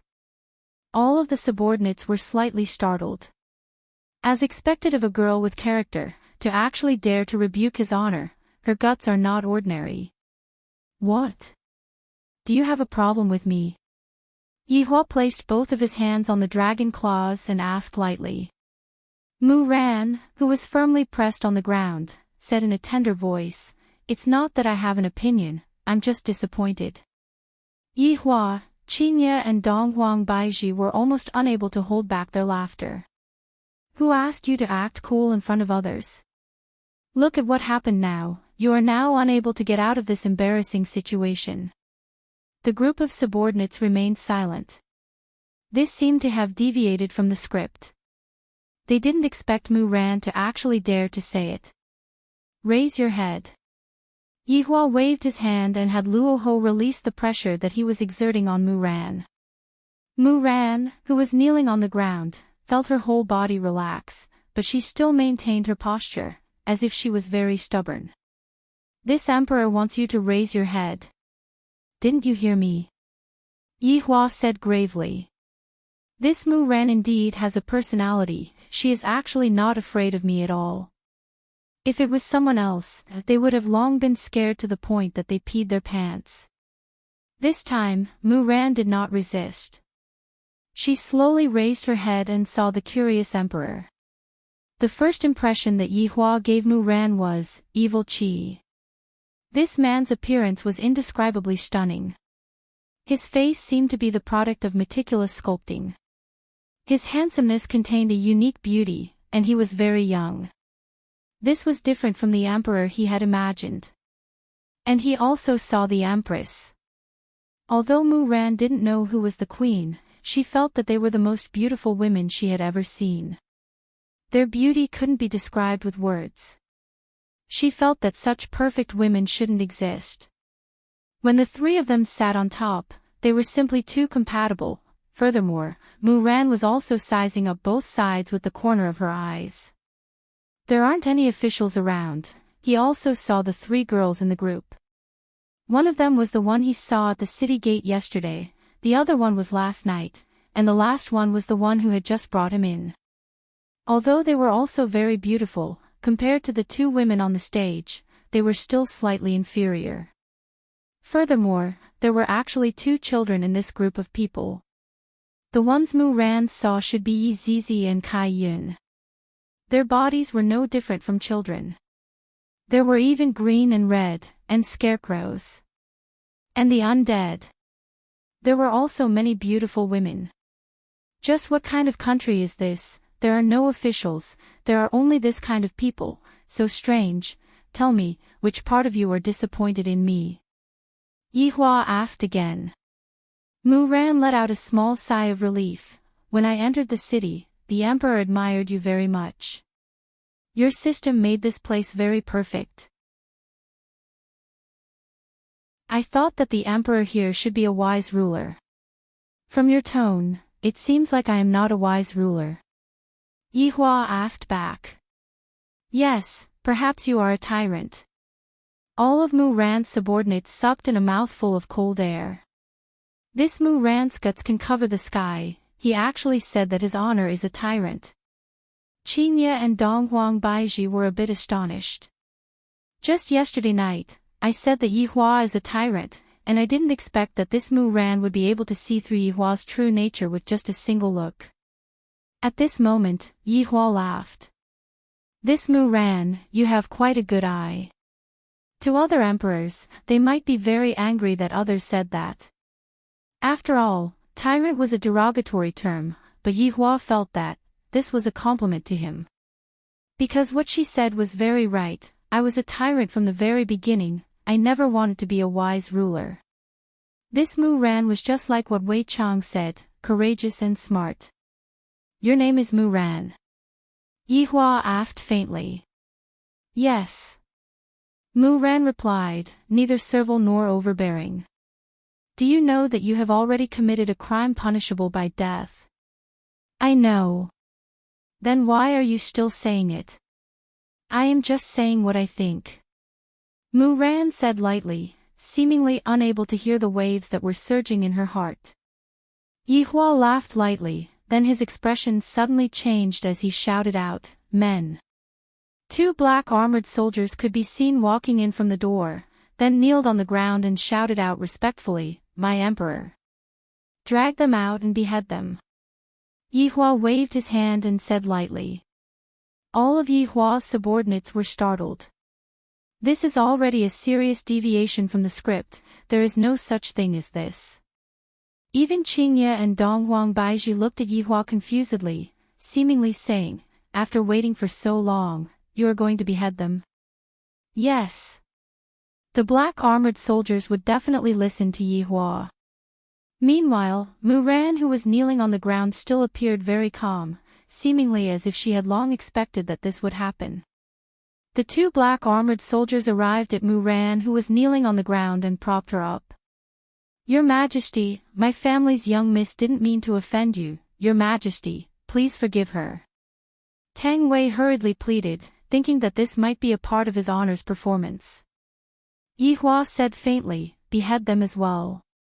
After hearing what Yi Hua said, Muran finally had a reaction as she shouted out emotionally, Your Majesty.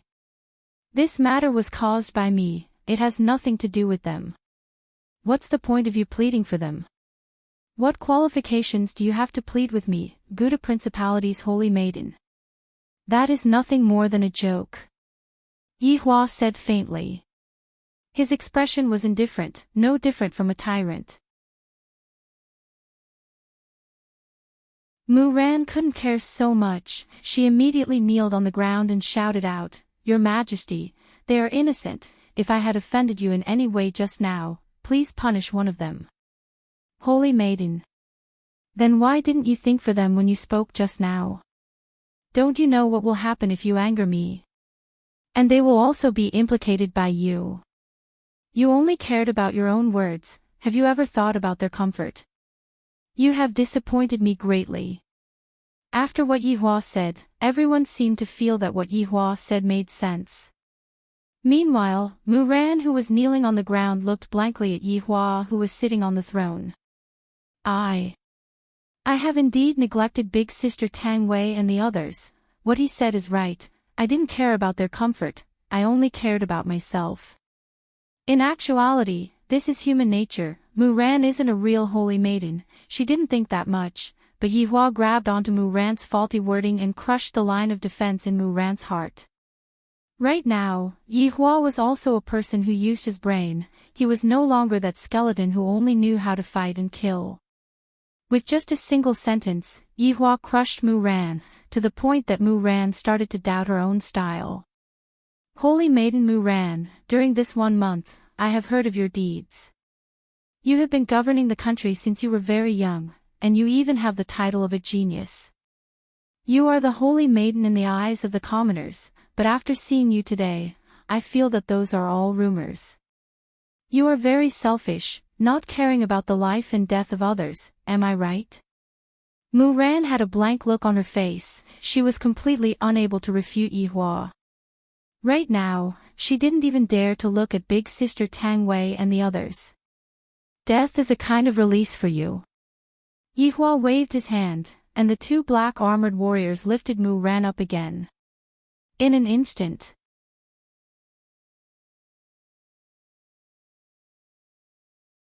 Chapter 767. Mu Ran, who was at a loss once again, looked towards Cao Kong Hong. It seems that every time I am in a life or death situation, Cao Kong Hong would always protect me without any hesitation. Even if I did something wrong just now, Cao Kong Hong would still do so. Mississippi. Right at this moment, Tang Wei also came over and held on to Mu Ran. Meanwhile, Wei Chong, who was at the side of Tang Wei, didn't understand what kind of script his honor was playing. A sadomasochism script, a damsel in distress script, or a life and death script. Mu Ran absent-mindedly looked at Tang Wei, and suddenly felt very wronged. Just now, I didn't mean it that way. I'm sorry, Sister Tang. Mu Ran, who had always been strong, was actually feeling wronged to the point of crying. Mu Ran was crying because she was wronged by Yi Hua. Of course, there was also their understanding. At this kind of moment, Yi Hua didn't blame Mu Ran and was still protecting Mu Ran. Especially Blue Sky Red, Miss, don't you think we don't know your personality? It's hard for people to not make mistakes. Tang Wei carefully guided. Mu Ran's life had always been smooth sailing, and she rarely experienced any setbacks. Even in the Gouda Duchy, the king did not dare to rashly punish her because she had the huge Tianliang sect behind her. Mu Ran had neglected one point. This was not the Duchy of Gouda. The person sitting on the throne was not her own king, but a tyrant. If he wanted to kill someone, it would not be because he had a powerful backer. Even if the heavens were to back him up, this emperor would kill him without a second word. Cao Kong Hong had no choice but to carry out his honor's secret mission, which was to protect Mu Ran. This Mu Ran was about to be chopped. Could it be that he still wouldn't step forward? In fact, Cao Kong Hong was also wondering if he should continue with the secret mission. When Mu Ran was lifted for the second time, Cao Kong Hong decided to continue with the mission. Lai Gu, who was standing at the side, seemed to have understood his honor's intention. It wasn't just Lai Gu who understood his honor's intention, everyone else more or less understood it as well. Is his honor directing a plan to injure himself to gain the confidence of others? Yi Hua did not think too much about it, he just wanted to give Mu Ran a blow, that's all. This person's life mustn't be too smooth sailing. Only after experiencing setbacks would one know of one's own inadequacies. I, the Supreme Overlord, had also experienced setbacks before I woke up. This Mu Ran who had been maintaining a calm state of mind the entire time just now caused me to feel very unhappy. Mu Ran, you do have some brains, but in my eyes, you are just a person with brains. If you have this kind of attitude, what use do I have for you? Do you really think I want you to join? What a joke. To attack my bodyguard in front of the Emperor, Mu Ran, your bodyguard's guts are just as big as yours. Yi Hua said gravely, and killing intent gradually spread out from his body. This is truly a group of people trying to deceive the pitiful little girl, they are all in the same group. Mu Ran hurriedly knelt down and begged, Your Majesty, Cao Konghong didn't do it on purpose. He only did it to save me. You sure are loyal. How do you think we should settle this matter? Yi Hua asked back. This was also a part of the test was to see Mu Ran's adaptability. The subordinates naturally knew that his honor was going to start the examination, and they were truly afraid of his honor's examination. This was especially so for Fushi, who unconsciously took a step back. Mu Ran quickly thought about it.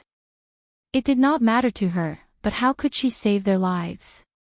But how was he going to excuse himself from the attack? It was impossible. Your Majesty, I will use the soul of the heavenly path in exchange for their safety. Mu Ran had no other choice but to contribute his heavenly path. This was no different from sacrificing oneself. By extracting the heavenly Tao's soul, one wouldn't be able to live for long. In the end, one would wither and die. Yi Hua naturally understood what the Heaven's Path soul was used for, and he was a little astonished. They had been in contact with Mu Ran for about a month, but Mu Ran could actually use the Heavenly Tao to exchange for their safety. It had to be said that Mu Ran was a girl of flesh and blood. Although she was indeed muddle-headed at times, her mind was still straightforward. In that kind of situation, a wave of wretchedness would have been the best result. This Mu Ran was still too upright. If Mu Ran was a little more tactful, how could she annoy her king? But it was because of her integrity that Wei Chang took a fancy to Mu Ran and strongly recommended her. Soul of the heavens, this is a pretty good suggestion. Yi Hua said lightly. Mu Ran heaved a sigh of relief. It seemed that he had agreed. But this emperor doesn't want your soul of the heavenly Tao. This emperor isn't interested in that. Mu Ran, who had just relaxed, became nervous again. Your Majesty, this is all my fault. They only offended your Majesty to protect you, please forgive them. Didn't you just say that? This emperor is a tyrant, and recklessly killing people seems to be what a tyrant should do. This emperor is just being the tyrant you speak of. Mu Ran felt that she was actually speechless. I was the one who said all those words. This emperor is very formidable, to be able to defeat me with just a few words. What? Saintis is speechless now. Yi Hua asked faintly. My eloquence is getting better and better, with just a few words, I was able to make this genius speechless. Yi Hua looked towards Kong Kong Hong, then looked towards Yu Hua. This emperor has an idea that can pardon all of your crimes. Hearing this sentence, Mu Ran seemed to have seen hope. Your Majesty is benevolent. Now you know that this emperor is benevolent.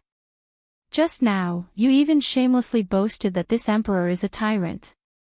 Qinya and Dong Huang Baiji snickered in their hearts.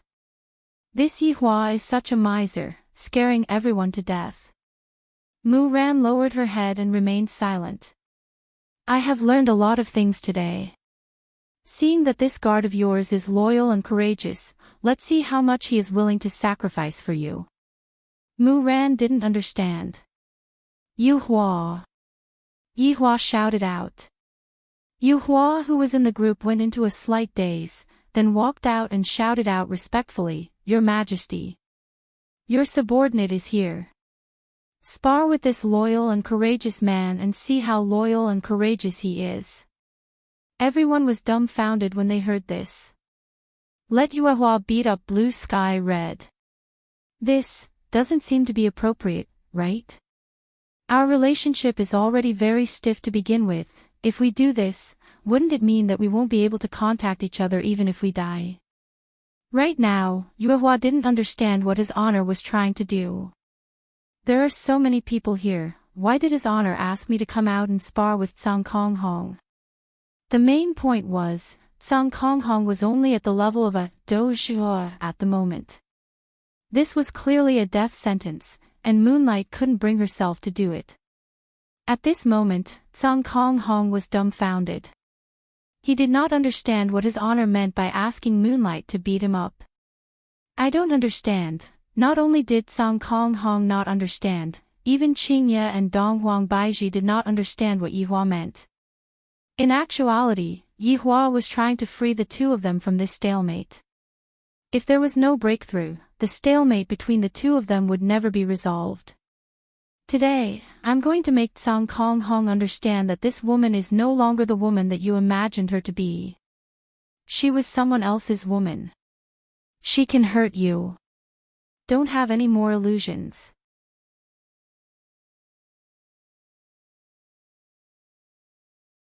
Chapter 768. Your Majesty. I'll spar with you. Mu Ran hastily accepted the challenge without hesitation. Tsang Kong Hong was just an ordinary fighter. He was no match for Mu Ran. Mu Ran, are you going to give up your last chance to save yourself? Don't use your personality to challenge my bottom line. Yihua shouted out gravely. Mu Ran went silent. If he angered this emperor again, Tang Wei and the others would be implicated again. Everyone, move aside. Yihua shouted out faintly. His subordinates retreated to the side, leaving an empty space in the middle. Tang Wei helped Mu Ran to stand up and stood at the side. Mu Ran stared at that tall figure as her beautiful eyes were filled with worry. She could feel that Tsang Kong Hong was against her. But why would he stand out to protect her every single time? She truly couldn't understand. But no matter what, Mu Ran was still moved when she saw that resolute back view. She prayed to the heavens that Tsang Kong Hong would not be injured. Even if he had to suffer the pain, they were all good people, and he was the one who put them in danger. At this moment, Moonlight's emotions were very complicated. She slowly turned around and looked at Tsang Kong Hong, who was wearing a mask. Tsang Kong Hong also turned to look at Yuehua. Her face under the mask was a little strange. It was tense and relaxed at times. It was as if he was in a very complicated mood. Isn't Yuehua the same as well? However, since His Honor has already spoken, how can I possibly disobey his order? Kai Yun, who was standing not too far away from Yuehua, was also very worried about his two subordinates. On the day of Yuehua's wedding, the relationship between Yuehua and Yuehua had already become stiff.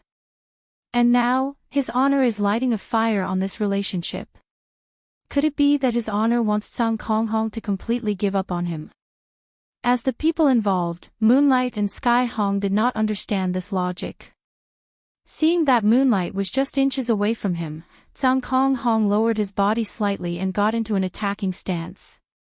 The aura of a doujia immediately spread out. When Moonlight saw Firmament Hong's action, her beautiful eyes narrowed slightly. Sky Red took the initiative to attack. This 10,000-year relationship was finally going to come to an end today. The aura of a doujia instantly spread throughout the palace. Sky Red simply punched Yuehua's face. Yuehua stood still and waited patiently. Mu Ran clenched her fists tightly. Boom! The punch slammed heavily into Yuhua's face, and a dull thud rang out. The huge rebound force sent Sky Red flying, and he crashed into one of the pillars in the palace. Boom! Boom! The dragon on the pillar suddenly moved. It let out a dragon roar, seemingly very displeased. Yihua's gaze turned cold, and the latter obediently fused back into the pillar. Mu Ran was dumbfounded. She thought that the dragon on the pillar had been carved. Who would have thought that the divine dragon was real? Just now, the dragon head appeared and let out a dragon roar, and then it returned to its original state. Could it be that he was hallucinating just now? However, right now, a red of blue sky had landed under the pillar, and a trace of blood flowed out from the mask, fixing one's strength at the level of a dojo would not be able to withstand such rebound damage. On the other hand, Yuhua did not attack at all. She only used the weakest defensive method. Even the weakest method was not something a fighter could withstand. Cao Konghong stood up slowly and attacked Yuhua again. Boom! Cao Konghong's body was sent flying again. He seemed to be using this method to wake himself up and stop being so stubborn. She was someone else's woman, no longer the Yuhua from before. Blue Sky Red attacked again and was sent flying again. Mu Ran, who was standing at the side, was crying. Her heart was heavy as she watched Sky Red's attacks fail again and again. Yuhua was also furious. What are you doing? Was he using such a method to make himself suffer? Sure. You did it. Cao Konghong punched out once again, and this time, Yuhua finally moved. A water pillar gushed out from Yuhua's body and directly grabbed onto Cao Konghong's fist. The water pillar then condensed into another fist and fiercely punched onto Cao Konghong's abdomen. Boom! A shockwave was actually created by this punch. Cao Konghong! Mu Ran couldn't help but shout out. Yihua instantly released an oppressive might and pressed Mu Ran onto the ground, making her unable to move. This is something that my subordinates have only seen. I have to settle this matter today. Blood was flowing out from under Cao Konghong's mask. Feeling Yuhua's punch didn't land on his body, instead, it landed on his heart. Boom! Yuhua punched out once again. Cao Konghong felt great. The more Yuhua punches me like this, the more my feelings towards her will fade. Stop punching me! Mu Ran shouted out miserably. She was worried for Cao Konghong, completely unaware that the two of them were currently dealing with their relationship issues. Cao Konghong raised his left fist, seemingly wanting to punch Yuhua again. However, another water pillar grabbed onto Cao Konghong's fist, and Cao Konghong's entire body was hung in the air by the water pillar. Then, Cao Konghong was punched by the water fist. Suddenly, Cao Konghong felt that what Yuhua did was not bad. This way, I won't have to worry about you anymore.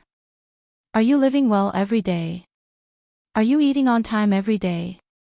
Are you happy? Yuhua seemed to have understood as she punched Cao Konghong fiercely. However, such a scene caused Mu Ran, who was at the side, to cry. Yihua's subordinates remained silent. They didn't expect that today's matter would turn out like this.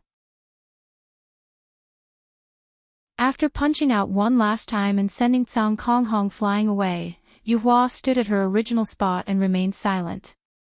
Meanwhile, Cao Konghong had already fainted. Yuhua's control was very good, so Cao Konghong's life wasn't in danger. However, Cao Konghong, who was under the mask, had a smile on her face. Yihua released Mu Ran's oppressive might, and Mu Ran hurriedly ran over to check on Cao Konghong's injuries. Mu Ran felt that Cao Konghong's injuries were very serious. This woman is so ruthless, she is actually abusing the weak. Yihua let out a breath. His mood didn't seem to be too good. Today's matter shall end here. Holy Maiden is not allowed to take even half a step out of the palace. After finished speaking, Yi Hua turned around and left. We respectfully send off our emperor. Yi Hua's subordinates shouted out respectfully. Everyone took a look at Mu Ran and Song Konghong, then silently turned around and left. Only Li Hun remained at the scene and arranged a place for Song Konghong to stay. Follow me, Li Hun said faintly. The petite Mu Ran carried Song Konghong on her back once again, and her beautiful eyes were still red. When Li Hun saw that Mu Ran actually cared so much for Song Konghong, he was a bit surprised. It's a pity that a man who is in the midst of falling out of love is completely unable to understand the care and concern of other women. However, after this incident, Song Konghong should have already given up on Yu Hua. The palace was very big. Li Hun arranged the most ordinary palace for Mu Ran and the others to stay in. After giving a few instructions, Li Hun left. Meanwhile, Mu Ran took out all of the medicine that she had and gave Song Konghong's treatment. When Tang Wei and Wei Chang, who were standing at the side, saw how anxious Mu Ran was for Song Konghong, they felt slightly at ease. As for whether or not Song Konghong would have such good fortune, they didn't know. There are a lot of women in this world, but one must definitely find a woman who loves one. And must definitely not find a woman who loves one but doesn't love one back.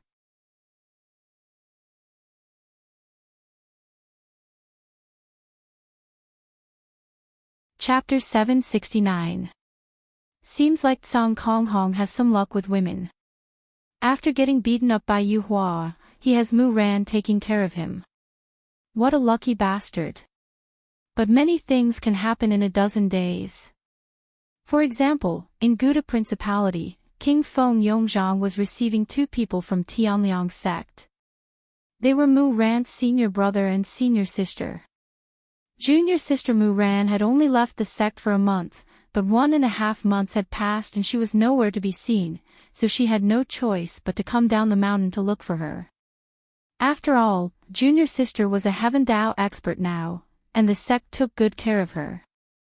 The 2 of them stood in the study room casually. Other than Feng Yongzhang, Ding Wenbo was beside them. Young Master Tai, Miss Yun, please take a seat. Feng Yongzhang was very polite. They were from Tianliang sect, so he had to treat them well. After all, Tianliang sect wasn't to be trifled with. And he knew why they came today. Tai Hongguang and Yunting looked indifferent, as if they didn't care about the king at all. Feng Yongzhang was angry, but he couldn't do anything about it. Where is my junior sister? Yunting asked coldly. Ding Wenbo smiled. Miss Yun, you are talking about Mu Ran, right? Did I ask you?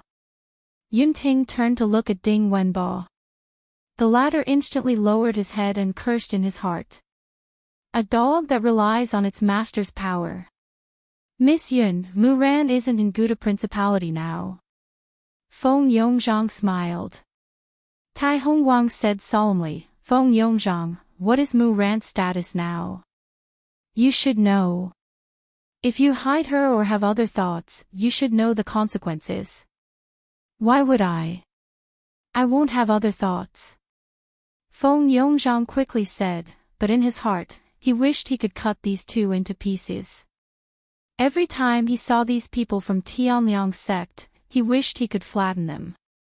I don't want to speak any more nonsense. Where is Mu Ran?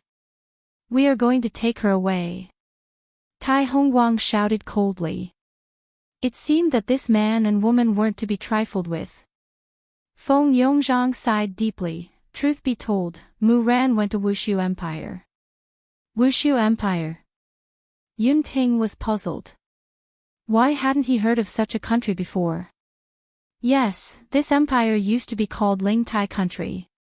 It was occupied recently and called itself an empire. They didn't care about Tianliang sect at all. After all, they didn't report to Tianliang sect when they founded the empire. Mu Ran is merciful and doesn't want the 2 sides to fight, so he went there alone to gather information. Feng Yongzhang was a scheming person. Yunting's gaze turned cold. You actually let Mu Ran go alone.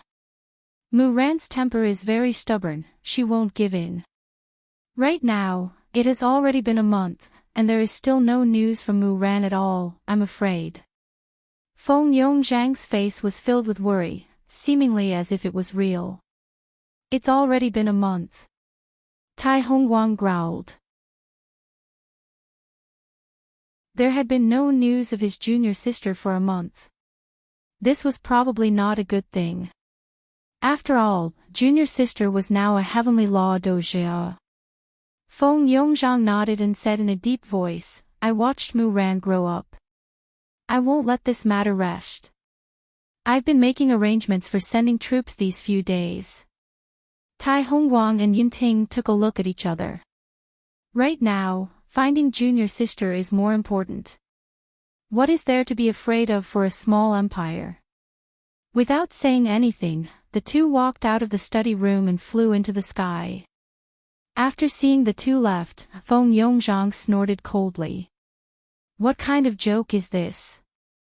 Isn't this just relying on the Tianliang sect that is behind them? Your Majesty. Ding Wenba, who was at the side, called out in a low voice. Speak. It is time to pave the way for the fourth prince. Ding Wenba suggested. After hearing that, Feng Yongzhang paused for a moment, then said, Speak. Wushu Empire cannot be allowed to be destroyed by the Tianliang sect. Right now, the fourth prince needs to go on a war, and Wushu Empire is the best choice. What you said makes a bit of sense. Just now, I had also told them about the matter of sending troops out in front of them. From the looks of it, it is time for us to pave the way for Yun. Your Majesty is wise. After all, Muran had the identity of a saintess in Guda Principality, and furthermore, she was also a heavenly law doujia. Even if Guda Principality didn't come looking for Muran, the Tianliang sect would definitely come looking for Muran. It doesn't matter who comes looking for Muran, I will kill every single one of them. If a group of people comes, kill them all. Let the entire Northern Liang sect know that Wushu Empire is the most stable place for them to live in. Very quickly, Tai Hongguang and Yunting found the location of Wushu Empire. Senior brother, should we go back and report this? Yunting asked faintly. Tai Hongguang appeared to be very relaxed, there is no need to report a small empire. As long as Muran is still alive, we will naturally be able to snatch it back. If something happens to Muran, then this Wushu Empire will have to be prepared to suffer the wrath of the Tianliang sect. Yunting replied lightly. The two of them quickly flew towards Wushu Empire. The two of them had the strength of a rank 9 dosher, and they could basically walk unhindered in these empires. In less than an hour, the two of them saw the outline of Wushu Empire, and they couldn't help but be startled. Senior brother, is this Wushu Empire? Yunting rubbed his eyes and asked in disbelief. Tai Hongguang was a little absent-minded as well. This was the first time that he had seen such a magnificent empire. This kind of layout feels even more luxurious and imposing than my Tianliang sect. This has indeed broadened my horizons. Tai Hongguang muttered softly. Such a city was indeed something that people yearned for. Even if the Tianliang sect were to move here, it would definitely not be bad. Yunting suggested softly, Senior brother, I feel that this Wushu Empire is not ordinary. It is best that we return and report to Master and see what decision Master makes. Hearing Yunting's words, Tai Hongguang seemed to have lost a lot of face. It was as if he was frightened by the other party's imposing manner and wanted to return to find reinforcements. Therefore, Tai Hongguang wasn't afraid at all. What is there to be afraid of? They are just paper tigers. Junior sister might have been captured.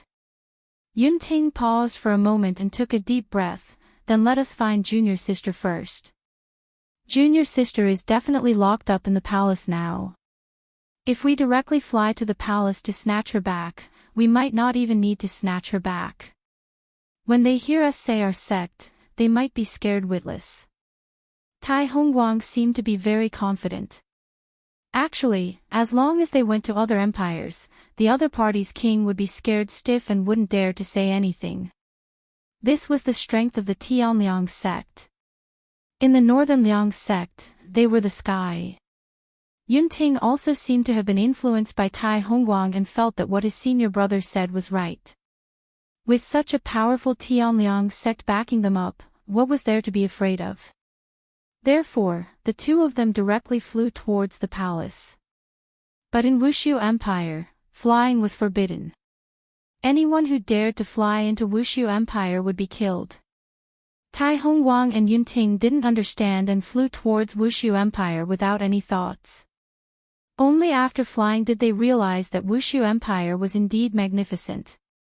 It was much bigger and longer than they had imagined.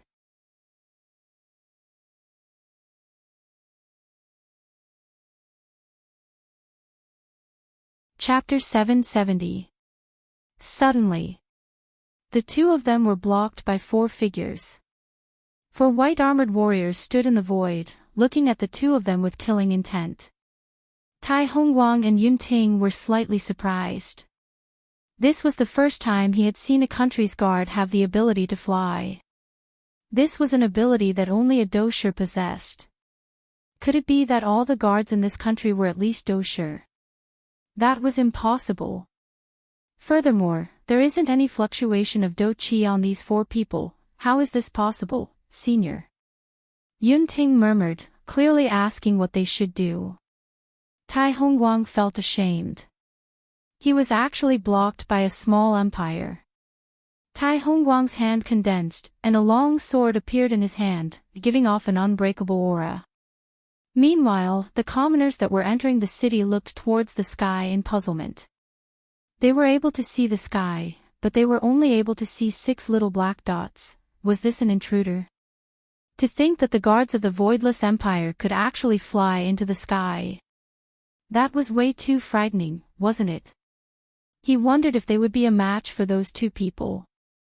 Tai Hongguang instantly erupted with a fierce do qi, and the long sword in his hand immediately slashed towards the 4 white-armored warriors. White Cool Chop. Any disciple of the Cold Sky sect would know this move, and Tai Hongguang felt that this move was enough. Go to hell, you scum. The 4 white-armored warriors did not move at all, and the silver sword chi pierced through their waists. Seeing this scene, Tai Hongguang felt a little proud. Beside him, Yunting also admired his senior. With one strike, he had killed 4 doshers from the other party. Senior brother is indeed powerful. Junior sister, look. It's just a so-so. Tai Hongguang said proudly. Senior brother, you're really amazing. Yunting gave him face and praised him. As expected, Tai Hongguang became even happier after hearing his junior sister's praise. However, the two of them realized that the 4 people opposite them were expressionless, as if they were not injured at all. Senior brother. Yunting had a bad premonition. Tai Hongguang also noticed the abnormality, because none of them was bleeding. How was this possible? His sword chi had pierced through their abdomens. There was actually no blood. Were they not human? White-armored warriors, they are all filled with snow water. Do you think that they have blood or not? An inconceivable scene occurred. The abdomen that had been cut off had actually merged back together. Tai Hongguang's eyes were filled with shock, while Yunting, who was beside him, immediately condensed a long sword. One of the white-armored warriors said coldly, barging into Wushu Empire. Die. Just as the word die was uttered, Yunting saw the person disappear. A section of her hair slowly fell off, as if it had been cut off by a sharp blade. Yunting slowly turned his head to look at his senior brother beside him. He saw his senior brother standing there in a daze, the long sword in his hand falling to the ground. His hands were covering his neck, and blood was seeping out from the gaps between his fingers.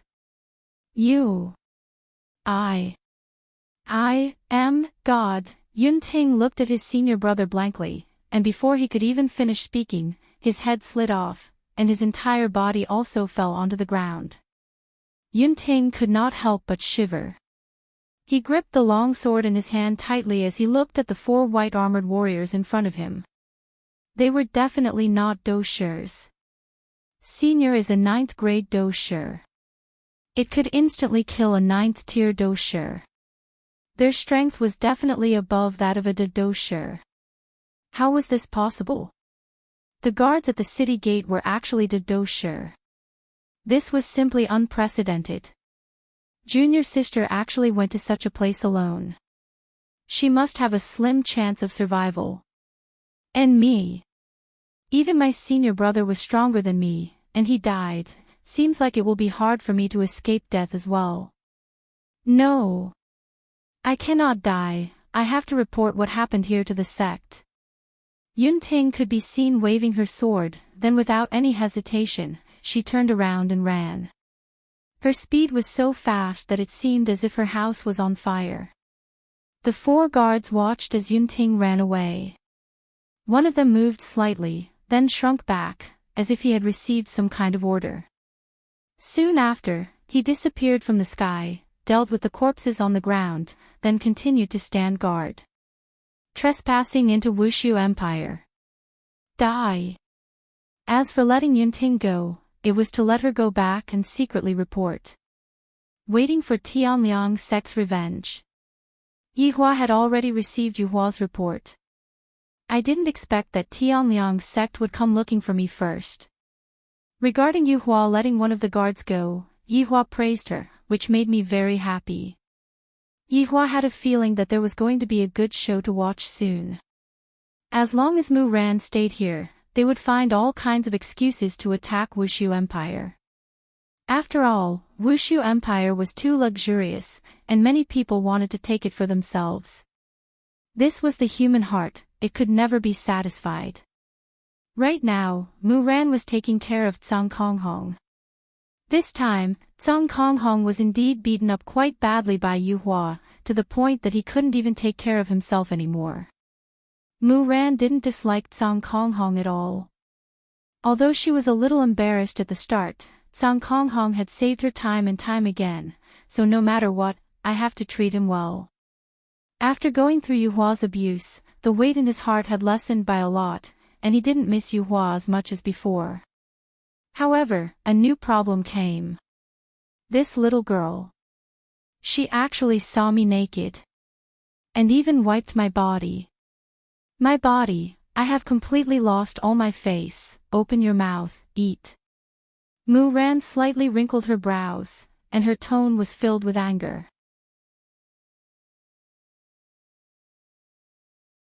Because this Tsang Konghong was very stubborn. I fed him food, but he didn't eat, as if he was throwing a tantrum at me. Tsang Konghong was speechless. When did I need you to take care of me? Can't a grown man like me eat? Open your mouth. Did you hear me? Mu Ran was a bit angry. I have already taken care of you so much, yet I don't even know why you are throwing a tantrum. It's fine if you are throwing a tantrum, but why did you have to save me? This is a contradiction. Tsang Konghong secretly took a look at Mu Ran, and discovered that this girl's eyes were a bit red. Soon after, Tsang Konghong retracted his gaze and remained silent. After quite a while, Mu Ran stabilized her state of mind, then said lightly, "If you don't treat me well, I won't feel guilty towards you." Tsang Konghong was saying in his heart, "I am merely following orders to protect you, that wasn't my original intention. Even if you are angry, you should eat your fill first before you get angry." Mu Ran said lightly, then brought the food to Tsang Konghong's mouth once again. At this moment, Wei Chang walked into the room and coughed lightly. Wei Chang then sent a voice transmission to Tsang Konghong and threatened him, "His honor wants you to obediently eat your fill." After hearing that, Tsang Konghong opened his mouth, and ate the food. That's right, every part of Tsang Konghong's body was big, but his facial features were small. Mu Ran let out a breath of relief and looked at Wei Chang gratefully, then began feeding Cao Konghong mouthful by mouthful. Looking at this scene, Wei Chang revealed a smile. In actuality, Mu Ran is a good girl, she knows how to take care of people.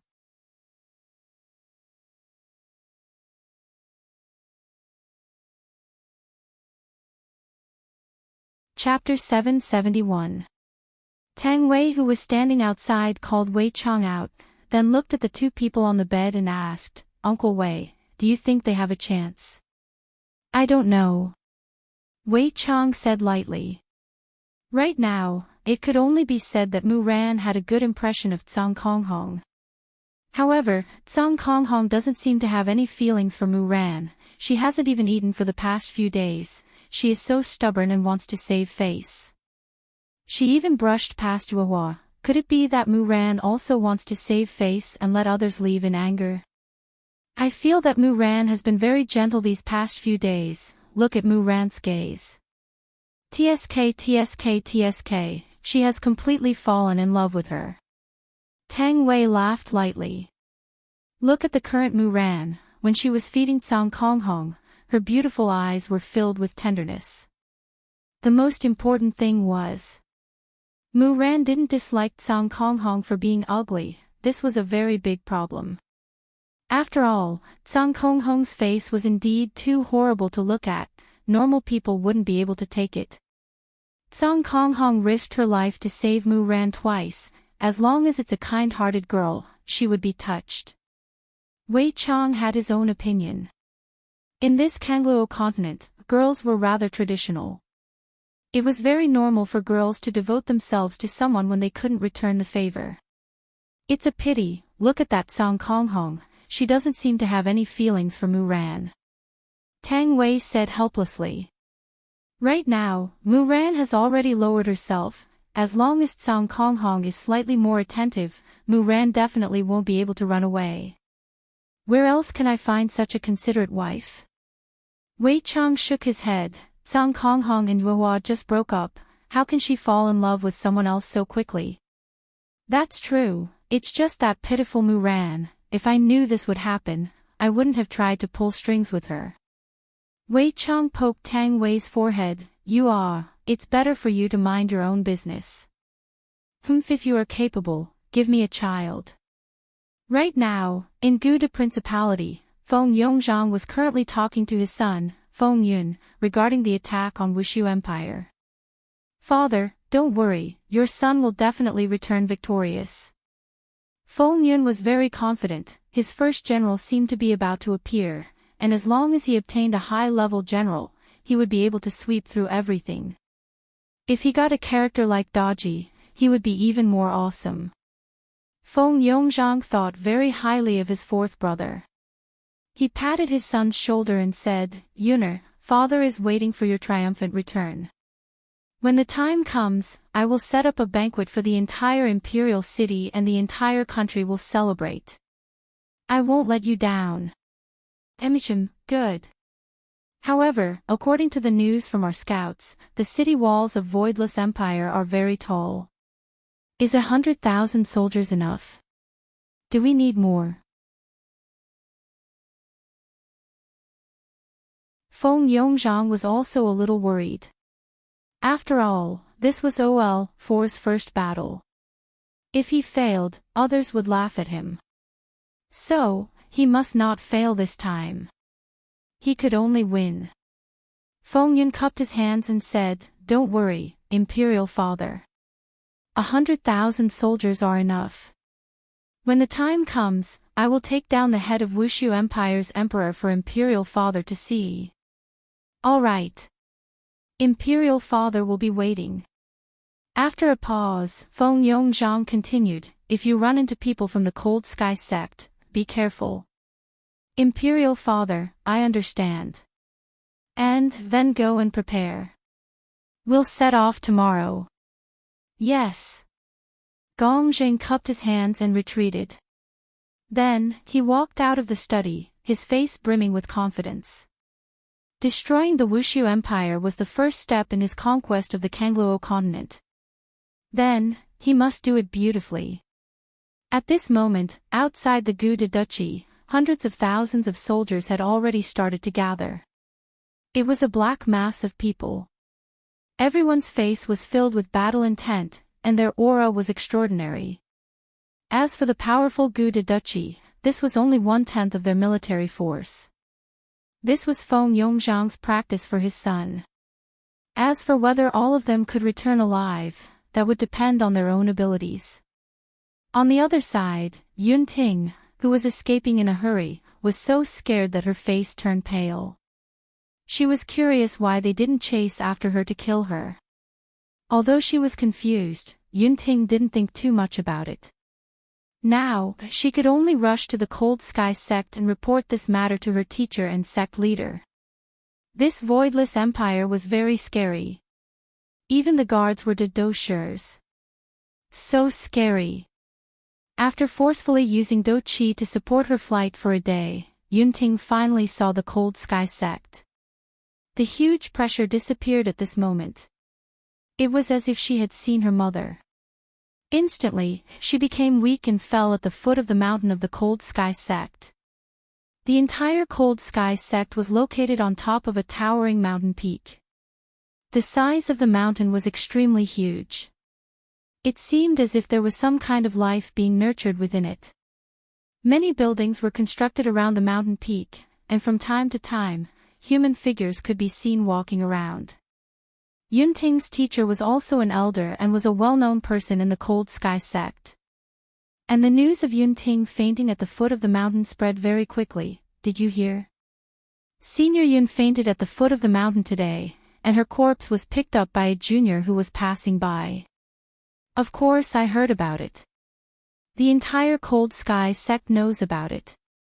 Speaking of which, Senior Yun is so strong, why would she faint? Also, Senior Tai didn't come back, could it be that something happened? That's possible.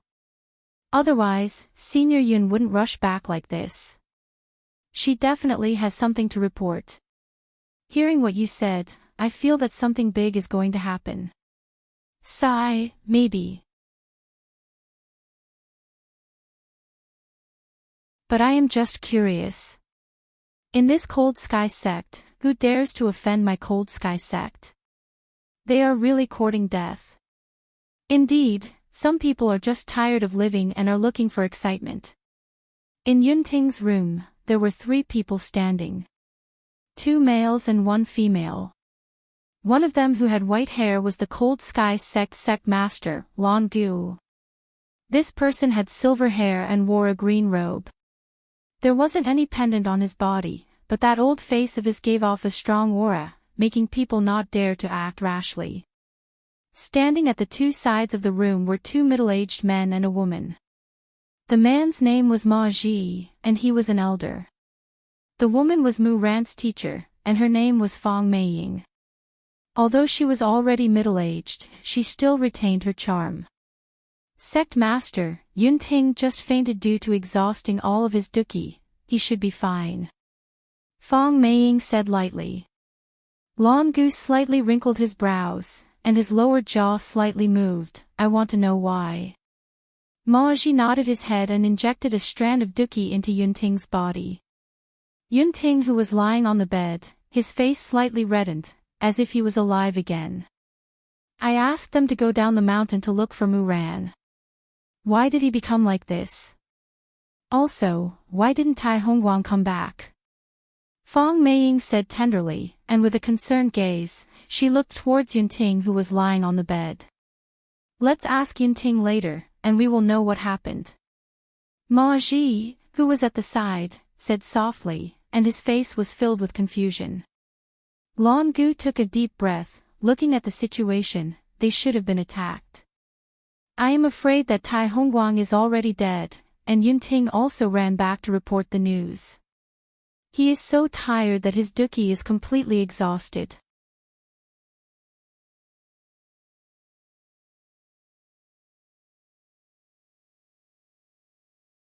Chapter 772. Just as Ma Ji finished speaking, Yun Ting, who was on the bed, slowly opened his eyes. Yun Ting, who opened his eyes, was a bit confused. He turned his head and looked, and his eyes suddenly turned red. "Teacher!" Yunting cried and threw himself into his teacher Fong Meiying's embrace. "Yunting, don't cry, teacher will help you." Fong Meiying lightly caressed Yunting's back and comforted him. He thought that Yunting must have been quite frightened. Lan Gu looked at Yunting with a grave expression and said slowly, "Yunting, tell us, what happened, why are you like this, where is Mu Ran, and where is Tai Hongguang?"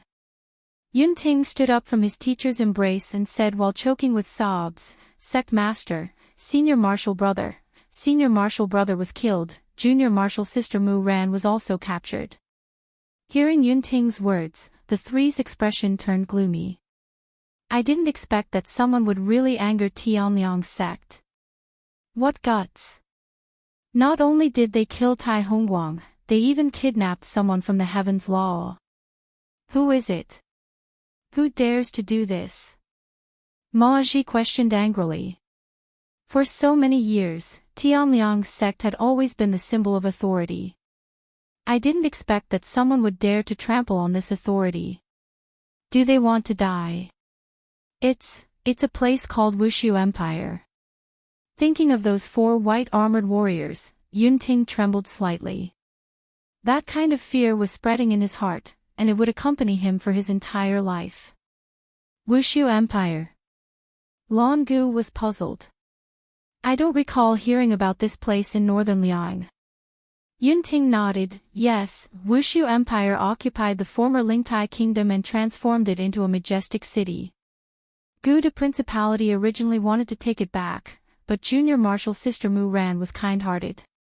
If she went to Wushu Empire alone, I'm afraid that she would be in danger. After Senior Martial Brother and I heard about it, we immediately rushed to Wushu Empire. We were indeed shocked by Wushu Empire, but when we entered, we met 4 guards." Fong Meiying asked confusedly, 4 guards? What kind of guards?" "They were the guards at the city gate, they were wearing white armor." Yunting recalled the scene, and his eyes revealed fear. Ma Ji asked, "You guys can fly?" That's impossible, how can an empire's guard be able to fly?" Ma Ji exclaimed with a face full of disbelief.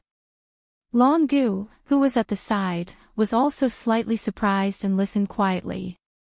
Yunting hurriedly said, "Elder Ma, Yunting did not lie to you. At that time, Senior and I were also curious. After all, flying is something that only a dosher can possess. Senior was not afraid, so we attacked them." At this point, Yunting's lips twitched like a shocked rabbit. "And then?" Lan Gu asked in a low voice. "Then, their abdomen was injured by Senior Brother's sword chi, but the injury healed," Yunting said while trembling with fear, and his voice was trembling a bit.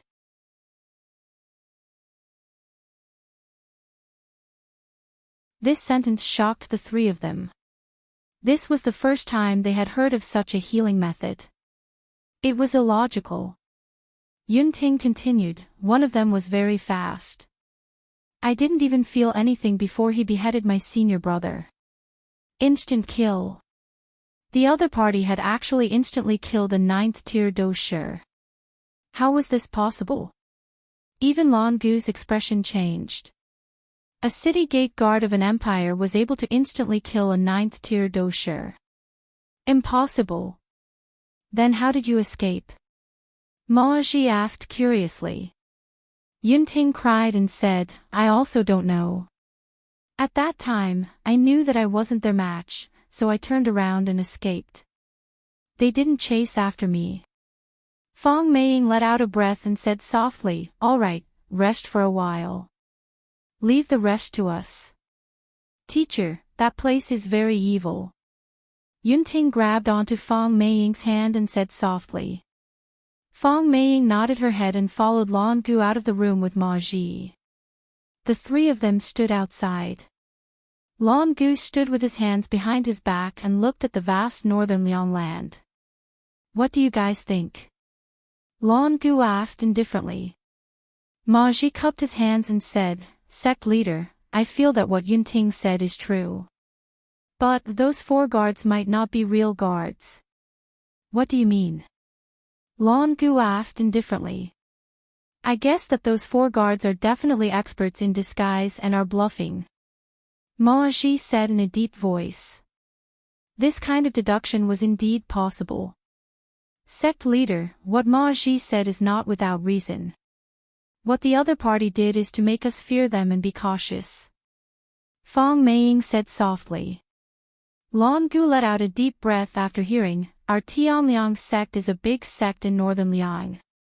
Today, our disciples were killed.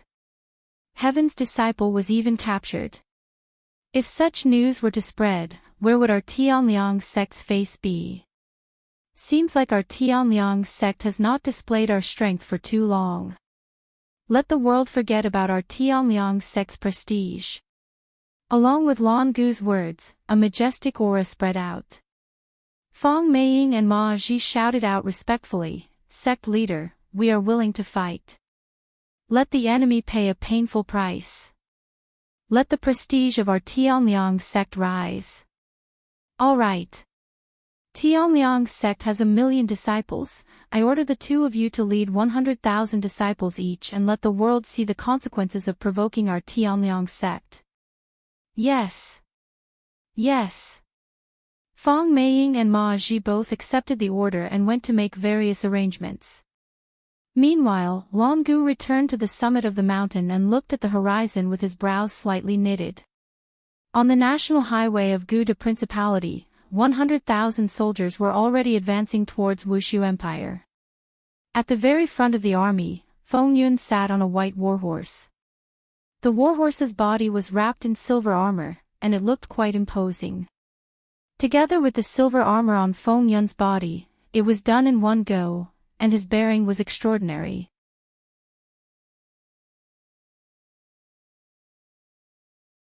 Behind Feng Yun were Xia Yu and Ding Wenbo. Ding Wenbo was here to assist Feng Yun. After all, he was worried, so he sent someone to follow him. Xia Yu was the former Lingtai Kingdom's royal family, and following him was just an excuse. After all, they needed a reason to attack openly. At this moment, Feng Yun looked at his summoning time, and it was already in the countdown. Thinking about it, he was really excited. Who knew what kind of general or beauty would appear? Just thinking about it made him a little excited. He hoped that a beauty would appear first. He wanted one that could fight and warm the bed. Arrange it. As he thought about it, Feng Yun couldn't help but sway with the rhythm. Behind him, Ding Wenbo and Xia Yu were very happy and confident when they saw the 4th prince. Their hearts also calmed down a lot. They were just afraid that they would encounter an idiot, and that wouldn't be good. The further north they went, the more it started to snow. The temperature also plummeted, and the speed of the 100,000 soldiers also slowed down a lot. After all, they still had to follow them with rations. Fortunately, Feng Yun had already prepared clothes to defend against the cold. Otherwise, they would definitely have to stop, and that would waste a lot of resources.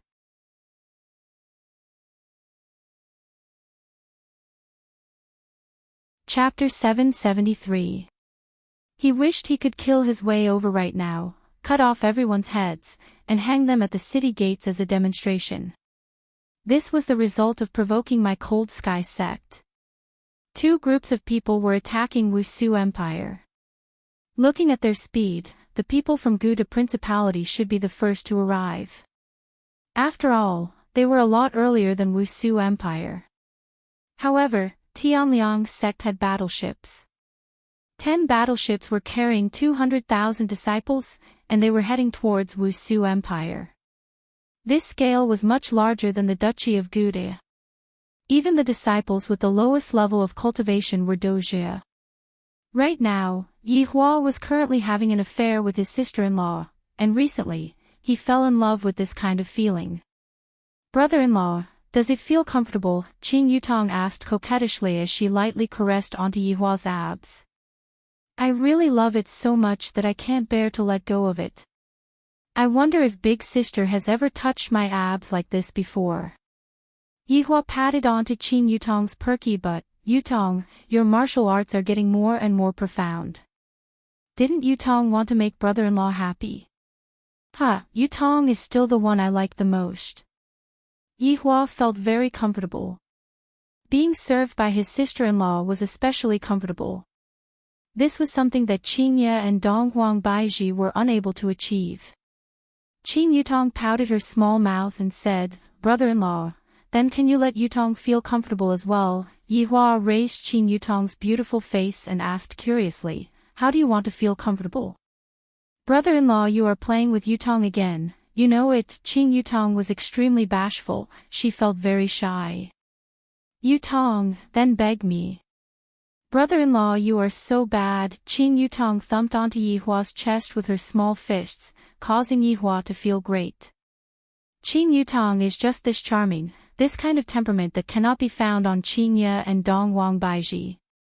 Yihua's finger lightly slid across Qin Yutong's red lips and asked curiously, "Yutong, what if our relationship is found out by your big sister?" "Brother-in-law, you're done for."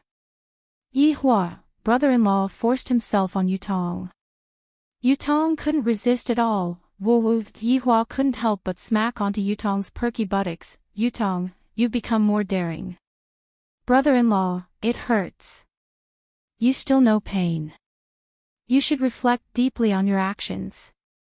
"I will go and take a look at the children." Yihua sat up and stretched out his arms.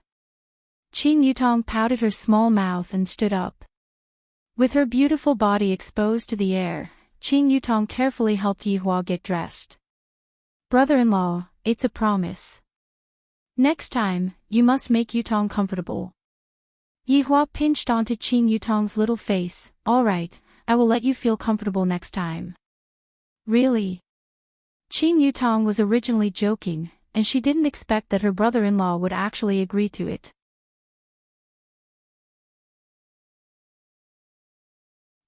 When have I ever lied to anyone? Qin Yutong, brother-in-law is acting cool again, lying to people every day.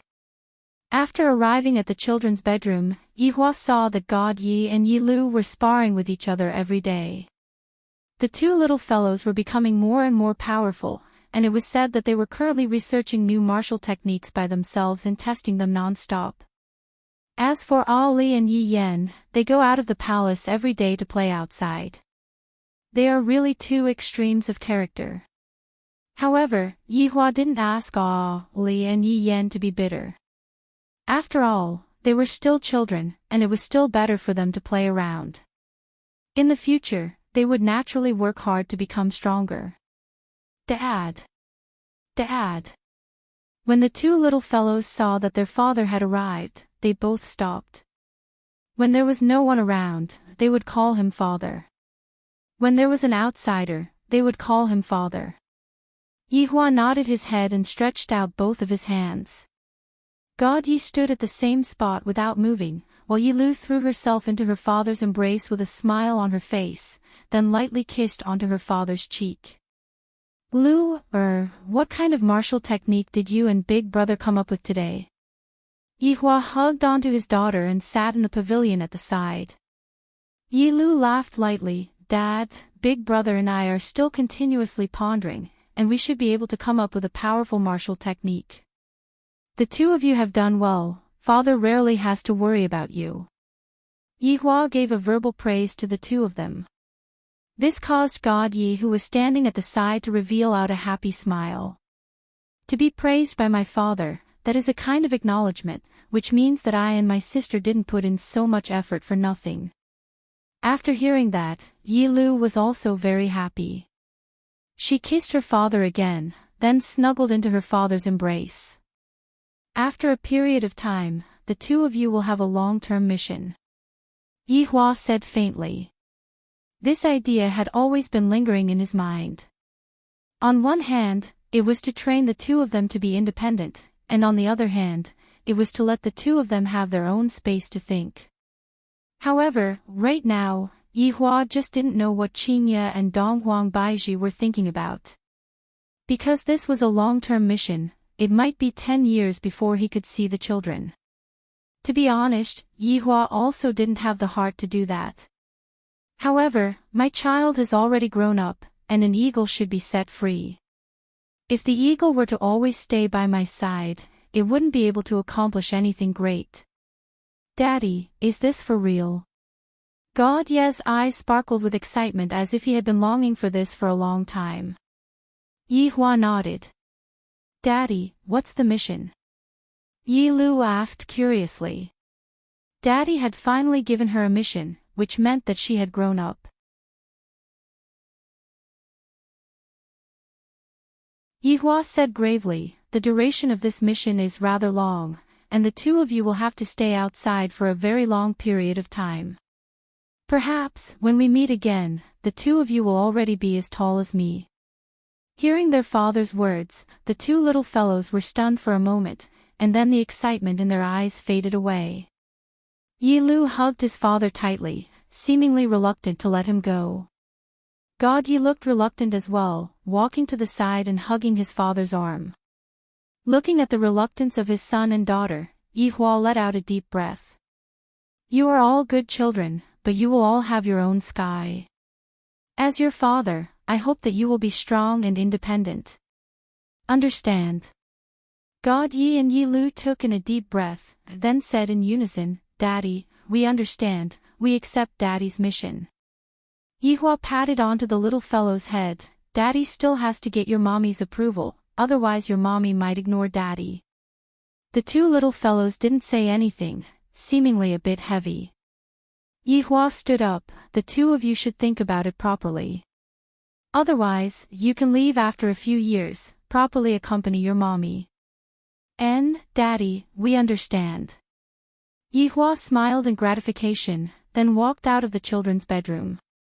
Looking at their father leaving, Yi Lu said slowly, Brother, let's go accompany mommy. The two little fellows also realized that they had been training every day and didn't spend much time with their mother. If they were to really leave, they would be reluctant to part with their mother. Thus, while they still had some time left, they should make the best use of the time to accompany their mother. Walking in the palace, Yihua's brows slightly wrinkled. If I really let all the children leave, Qingye and Baiji would probably scold me to death. After all, Kangluo continent wasn't a place to play around. Back then, even my main body had fallen, let alone the children. However, this was also for the sake of tempering their minds. I still have to harden my heart.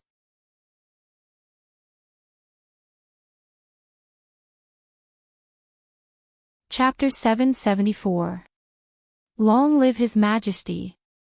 The two black-armored soldiers at the door shouted respectfully. Yihua silently walked into the palace, and to his surprise, he discovered that Mu Ran was currently supporting Blue Sky Red as they walked. This surprised me a little. It seemed like Song Konghong had finally let go of Yuehua. It was true that Song Konghong let go of Mu Ran, but he had no choice but to be served by Mu Ran. He couldn't hurt her, so he could only listen to her. Cough. Yihua coughed lightly. When Mu Ran saw the emperor at the door, she immediately knelt down and shouted, Long live the emperor. Get up. Thank you, Your Majesty. Yihua walked towards the garden at the side and sat on the pavilion in the middle. Mu Ran hurriedly poured a cup of tea for Yihua. Mu Ran had no way to deal with this temperamental emperor.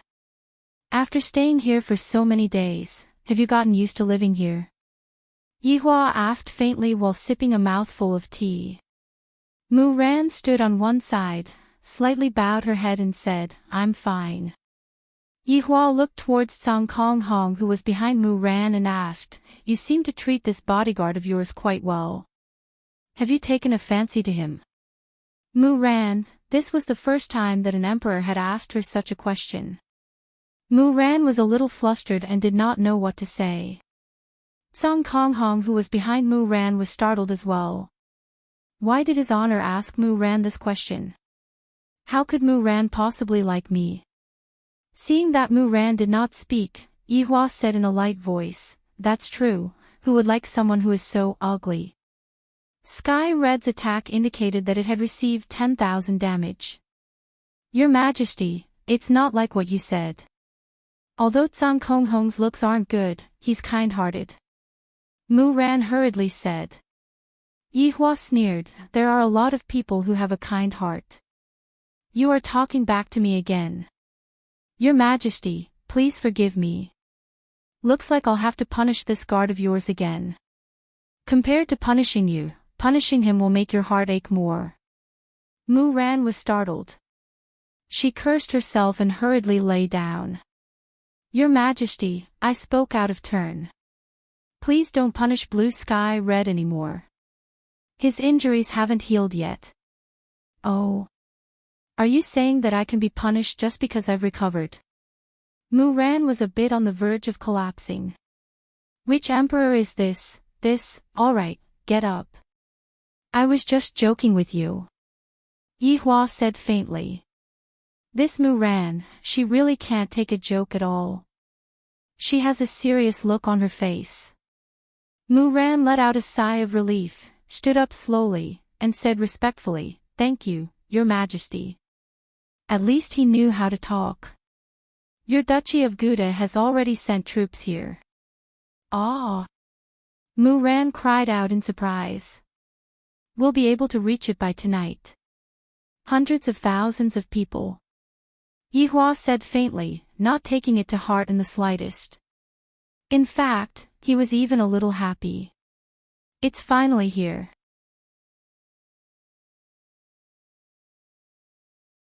I, the Supreme Overlord, have already waited for a very long time.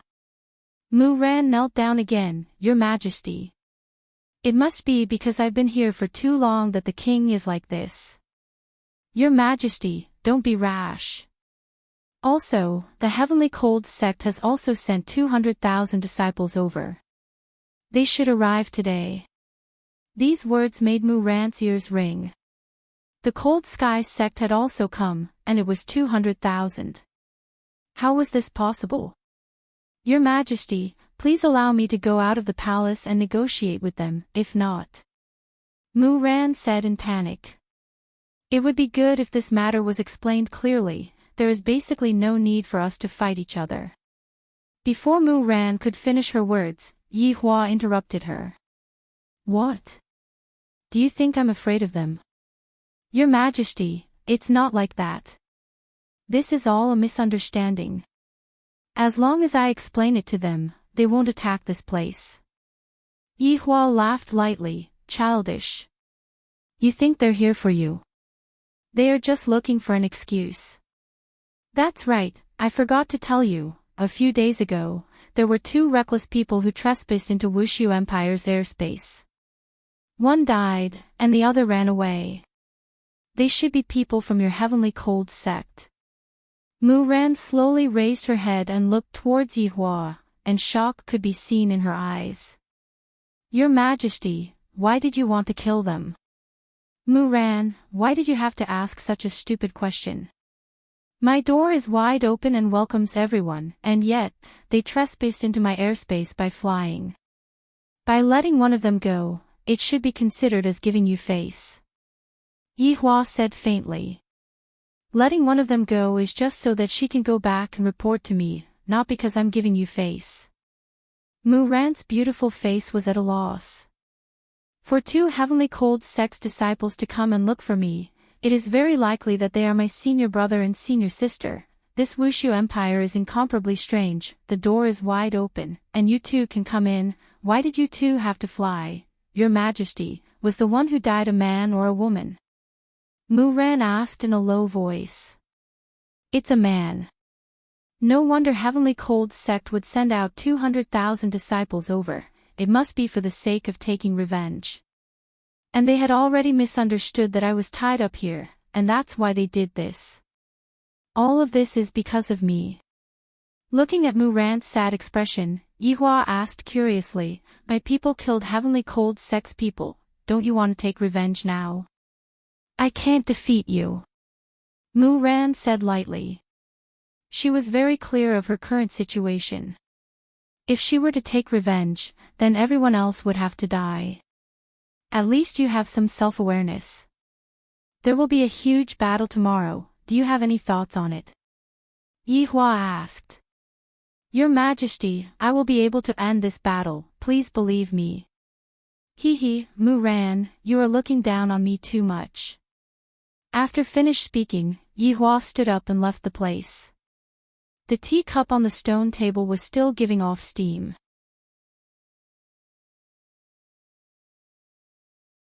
Mu Ran sat on the ground in a daze, and her gaze was lifeless. Heavenly Cold Sect and Gouda Principality both came over, and they brought along 300,000 people, and within this Wushu Empire, just how many guards are there?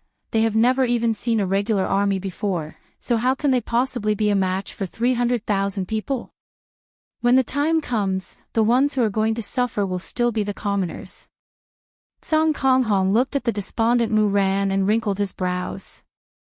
He slightly bent his body, seemingly wanting to grab onto Mu Ran's tiny wrist and pull her up.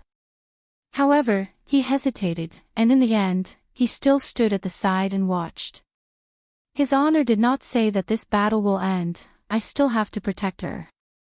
Yi Hua returned to his bedroom, and he was looking forward to their arrival. Just when he walked into the bedroom, he heard the joyful voices of his wife and child, and they seemed to be talking about something interesting. Walking in, Yi Hua saw that it was actually God Yi and Yi Lu who were accompanying his mother. Looking at the smile on Qingye and Donghuang Baiji's face, Yi Hua had not seen this smile for a very long time. He remembered that back then, when Yi Yan had just been born, Qingye had such a smile on her face. However, the second child gave birth to 2 ice cubes. They spent all day brandishing their weapons and rarely played around with their mother. On the other hand, Ali and Yi Yan knew how to please their parents. Towards God Yi and Yi Lu's reaction today, the 2 mothers did not think too much about it, and they simply immersed themselves in the happy atmosphere. Daddy. When the 2 little fellows saw that their father had returned, they greeted out respectfully. Qingye and Donghuang Baiji blinked their beautiful eyes towards Yi Hua, seemingly saying that they were especially clingy today.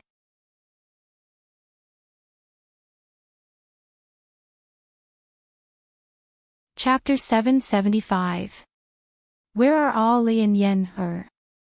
Are they not back yet? Yi Hua asked curiously. I don't know where they ran off to. Qingye said tenderly while hugging onto her daughter Lu. Meanwhile, Yi Lu was currently snuggling into her mother's embrace. Because father said that the next time I see mother, I might already be as tall as mother.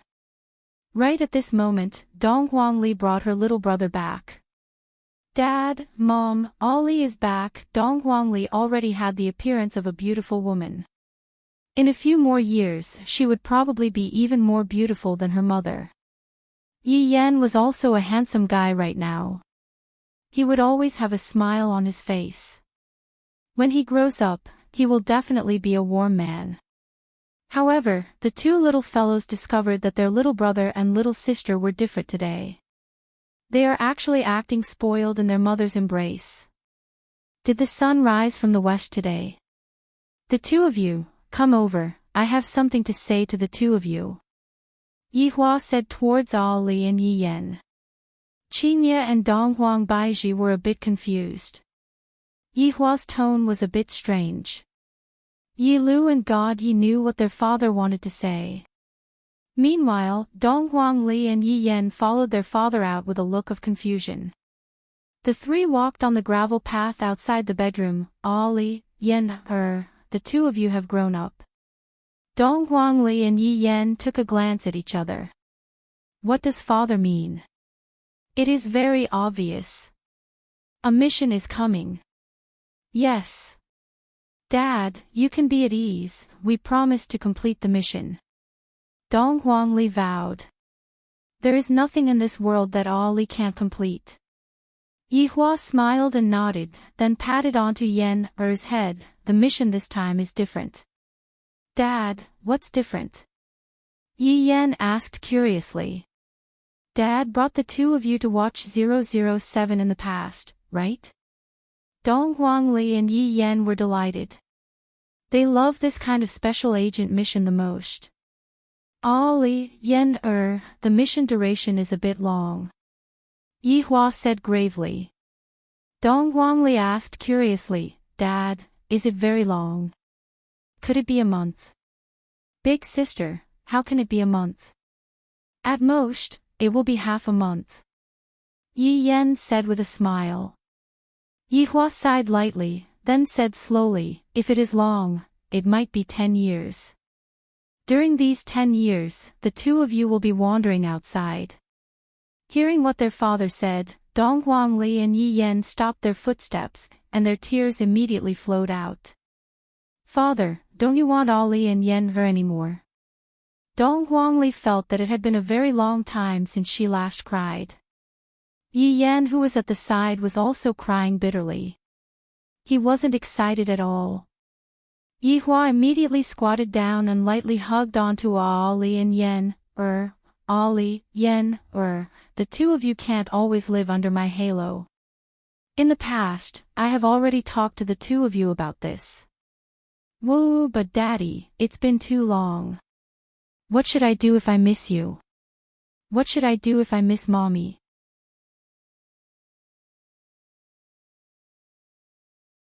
Dong Guangli said while choking with sobs. Yeah, Yen will miss it very much too. Yihua took a deep breath, then said to his son, a man's ambition is to travel far and wide. Yen, you have to understand. Ali, although you are a girl, you are still my daughter. Just like Yen, and the others, I hope that you all can understand. But Daddy, Ali can't bear to part with you. Dong Guangli's tears wetted her father's imperial robe. How could Yihua be willing to do that? However, he had to steel his heart. You can also give up the mission, but your brother and sister have already agreed. Yihua decided to provoke the two of them. These two little fellows are really sticking on to their parents, and Yihua was worried that they would have bad habits in the future. Sure enough, after hearing what Yihua said, Dong Guangli rubbed her eyes. Really? Both brother and sister have agreed. Yihua nodded his head. Daddy. Yen also agrees. Yi Yen immediately expressed his stance. Since both brother and sister have agreed, how could he, as the big brother, possibly fall behind? There are no cowards in Yi family. Good, this is Daddy's good son. Yihua said with a smile. Dong Guangli was still choking with sobs. Daddy is good and bad. Since Ali has completed Daddy's mission, Daddy must give her a reward. Alright, whatever Ali wants, Daddy will give it to you. Yihua lightly wiped away his daughter's tears. In that case, Ali wants to stay by Daddy's side forever. Among the four children, Dong Guangli was the one who liked her father the most, and also the one who cherished her father the most. After all, in the beginning, Dong Guangli didn't have any fatherly love, and now that she did, she was very happy. Hearing what his daughter said, Yihua hugged onto Ali once again. All right, Daddy agrees. And Daddy cannot lie to Ali. When have Daddy ever lied to anyone? Yihua lovingly pinched onto Dong Guangli's cheeks. Dong Guangli's baby fat cheeks had long disappeared, and right now, Dong Guangli's face had already turned into a small oval face. Alright, let's go back and accompany your mother more. Yi Yen nodded his head. Daddy, does Mommy know about this matter? Daddy hasn't told Mommy about this matter yet. I will tell Mommy about it tonight. Yihua was also planning to let the children accompany their mother, and then set off 1 month later. Dong Guangli said worriedly, Daddy, you have to tell Mommy about it then. If not, Mommy will definitely not allow you to go. And, Daddy knows.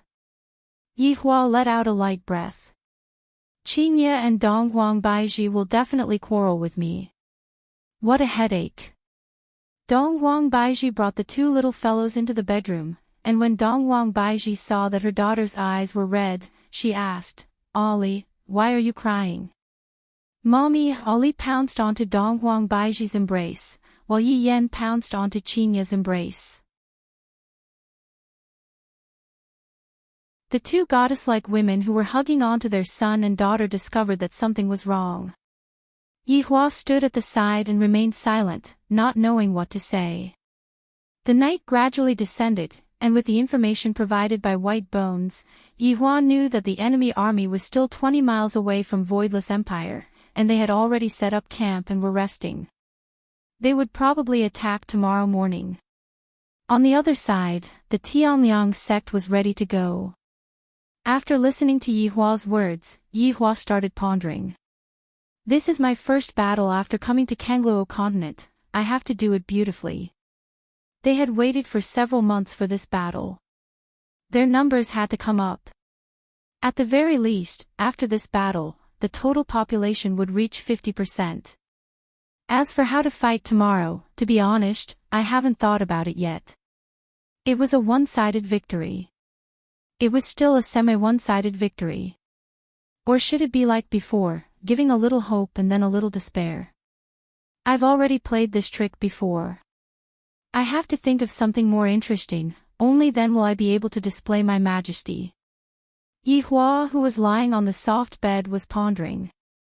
Right now, both Qingye and Donghuang Baizhi had already taken a bath, and they were currently wearing light pajamas as they walked over. Both of them were calmly leaning against their husbands' sides. As for Yi Hua, he naturally hugged his wives. Yi Hua, I feel that there is something wrong with the children today. Donghuang Baizhi said in a low voice.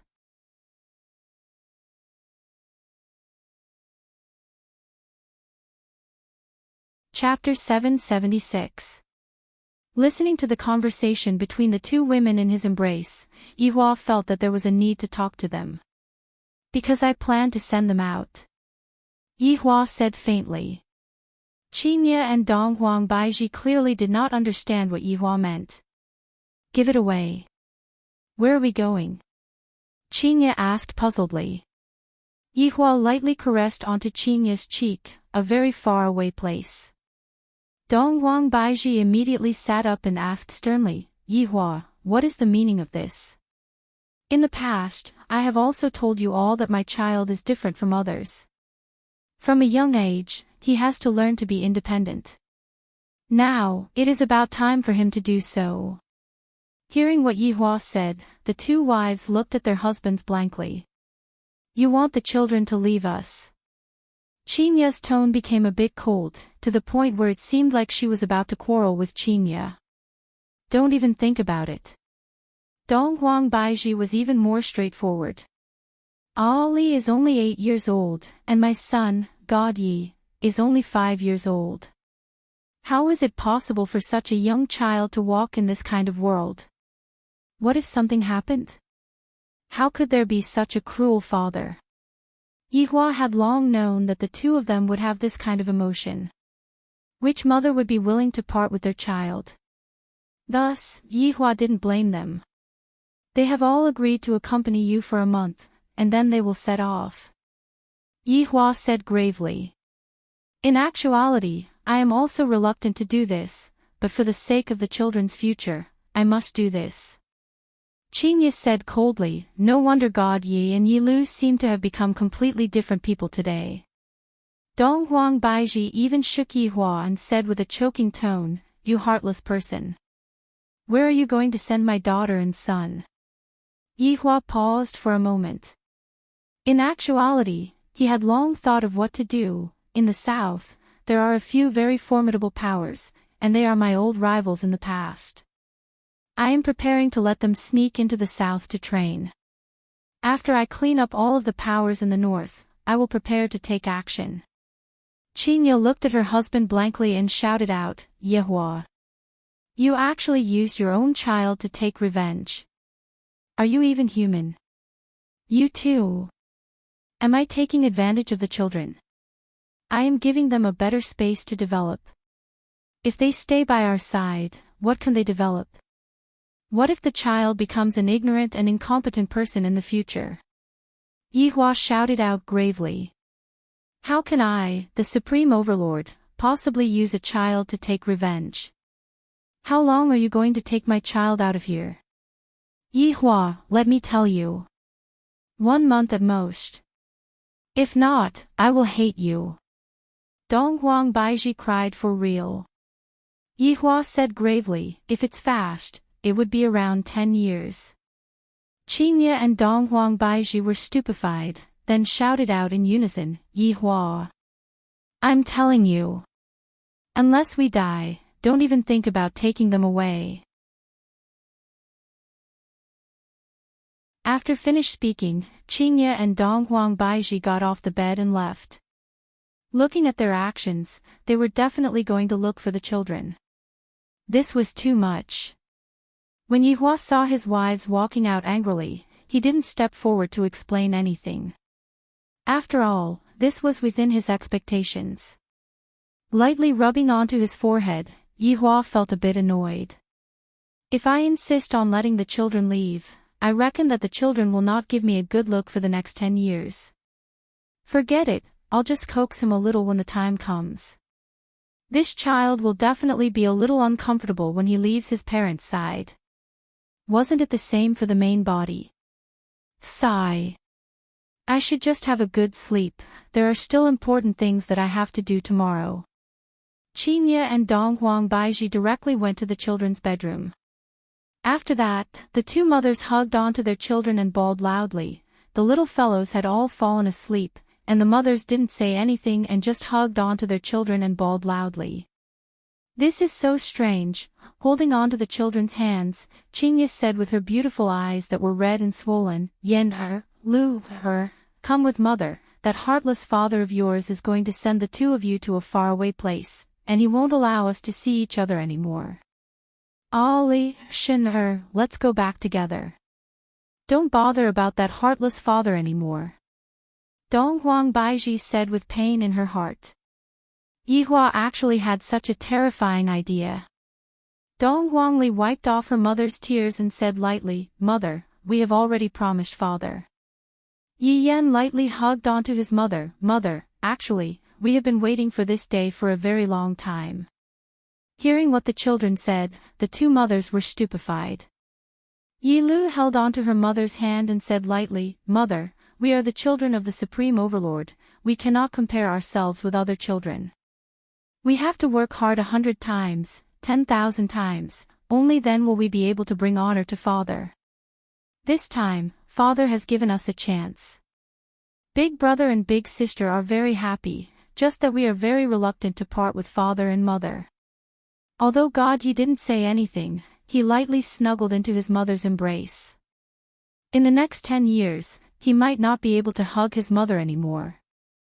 After Qingye and Donghuang Baiji heard what Yihua said, they were certain that Yihua had brainwashed the children. For the entire night, Donghuang Baiji had been persuading the children not to go, and in the end, the children were all unwilling to go. This caused Qingye and Donghuang Baiji to become even angrier. I don't know how Yihua managed to make the children so unswervingly loyal to him. On this night, the two mothers accompanied the children to sleep, while Yihua was thinking about how he should deal with the matter that was in front of him.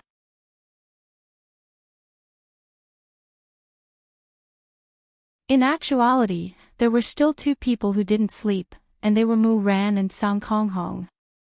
Mu Ran sat in the pavilion outside and looked at the full moon in the night sky while pondering about a problem. Meanwhile, Sang Konghong stood at the side and carefully protected Mu Ran. After all, his honor's order cannot be forgotten. Mu Ran knew that Sang Konghong was standing right beside her. Although Mu Ran didn't say anything, Mu Ran was still surrounded by a sense of security. As long as Sang Konghong was by her side, Mu Ran wouldn't be afraid of anything. The night gradually faded, and the sky gradually turned bright. Today was the day that Wushu Empire would become famous. Commoners were already appearing on the streets one after another. However, they discovered that the city gate was actually not open today, and there were even rows of guards standing below the city wall, seemingly waiting for something. Everyone was curious. What is going to happen? The number of guards on the city wall had doubled compared to before. Furthermore, some of the patrolling guards were asking all of the commoners to go back to their houses. Could it be that a war is going to start? Right now, all of the commoners were starting to worry. If Wushu Empire loses, then the beautiful life that we have right now would be destroyed once again.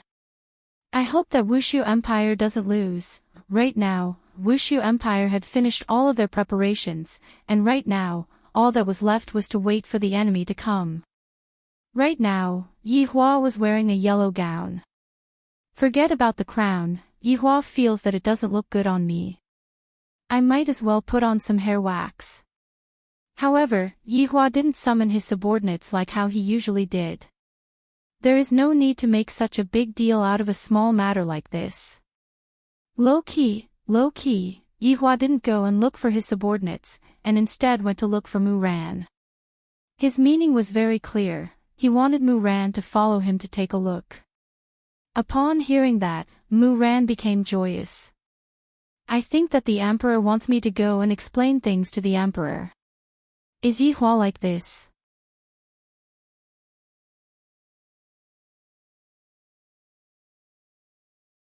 Chapter 777.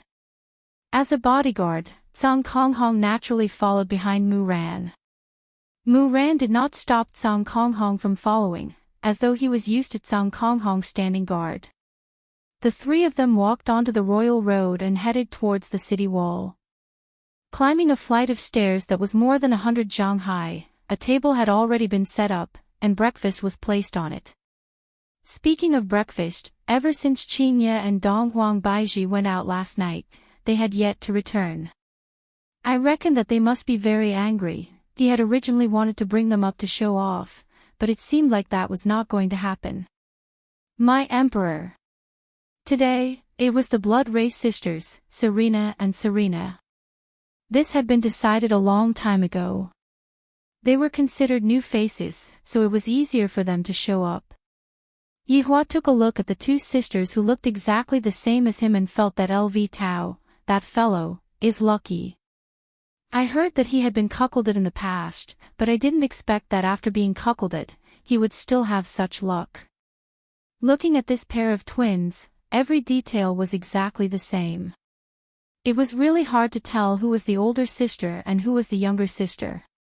Today, they even wore a sexy red maid outfit. Interesting.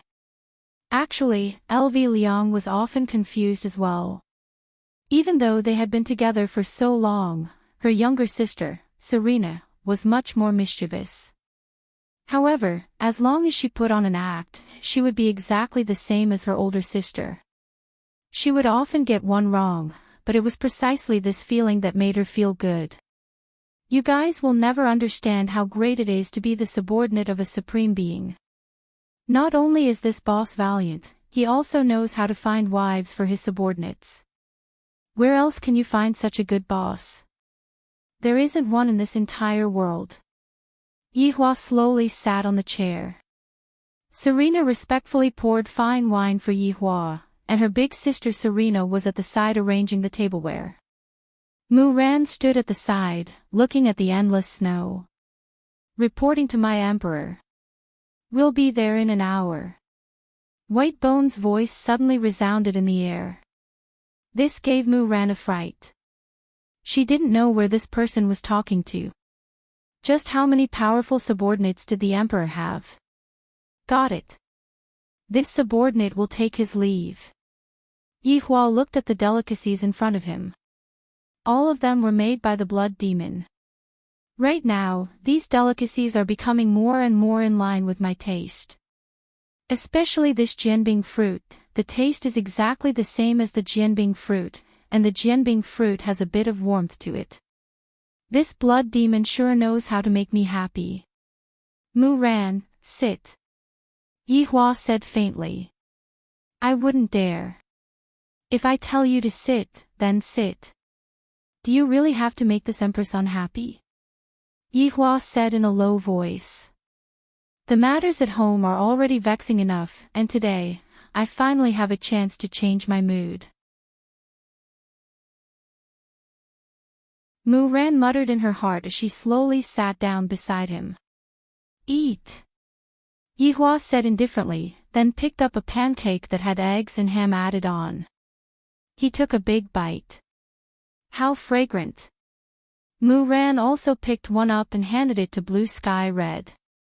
Yihua and the Blood Tribe sisters naturally saw this action of hers. TSK, TSK, TSK. It seemed that Mu Ran had taken it to heart. However, Tsang Kong Hong was still in a daze. He was so stupid that he could die. Mu Ran lightly took a bite, and felt that this strange food was indeed delicious. I really want to ask how this food is made, and in the future, I can also make it for her. Thinking of this, Mu Ran shook her head. How could she think like this? Mu Ran, when they come later on, what are you going to do? Yihua finished off Mu Ran in 1 or 2 moves, then leaned on the throne and asked casually. Mu Ran paused and said, Your Majesty, please believe in Mu Ran. Alright, this Empress will believe you this once. But what if they insisted on attacking? You think you can stop an army of 300,000? Or is it safer for me to keep you here? Mu Ran remained silent after hearing what the Emperor said.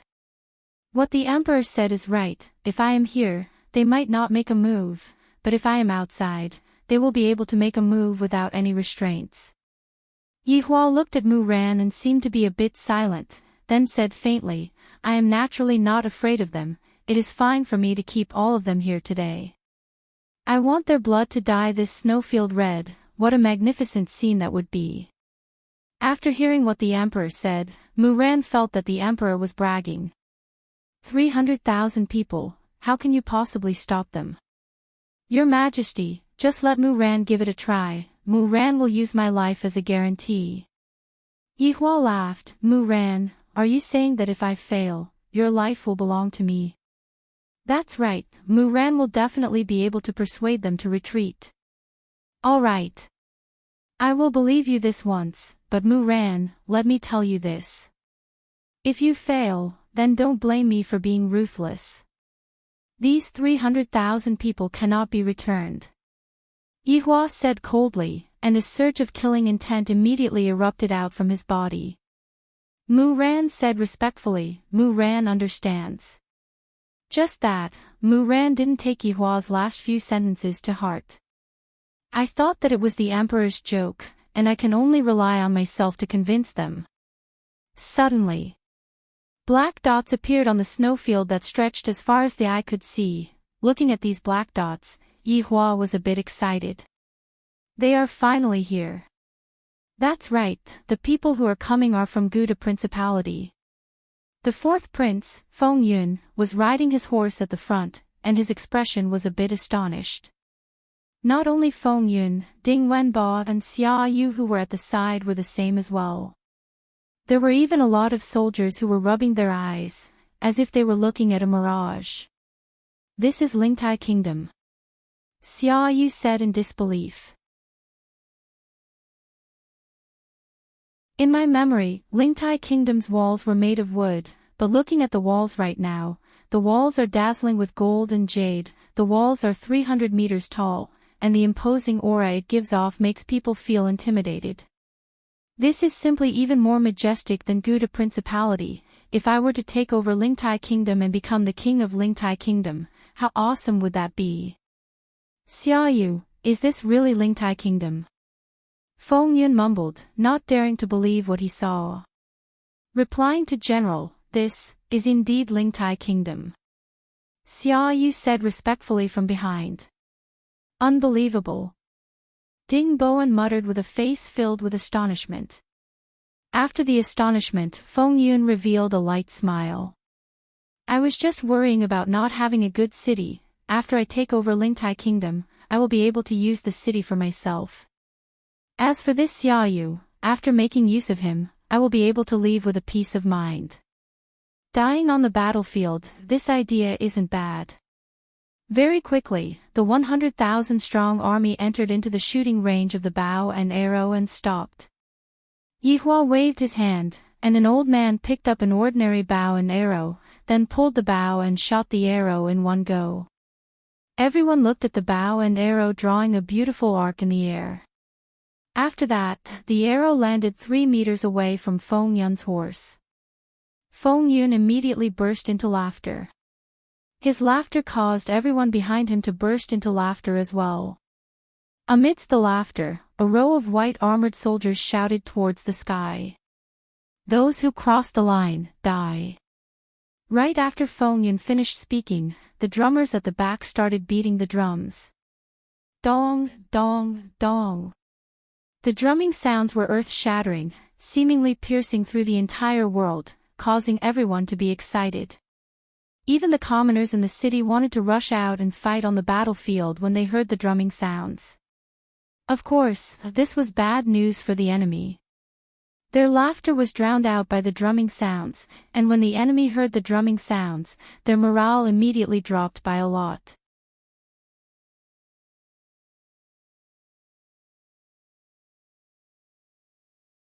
Chapter 778.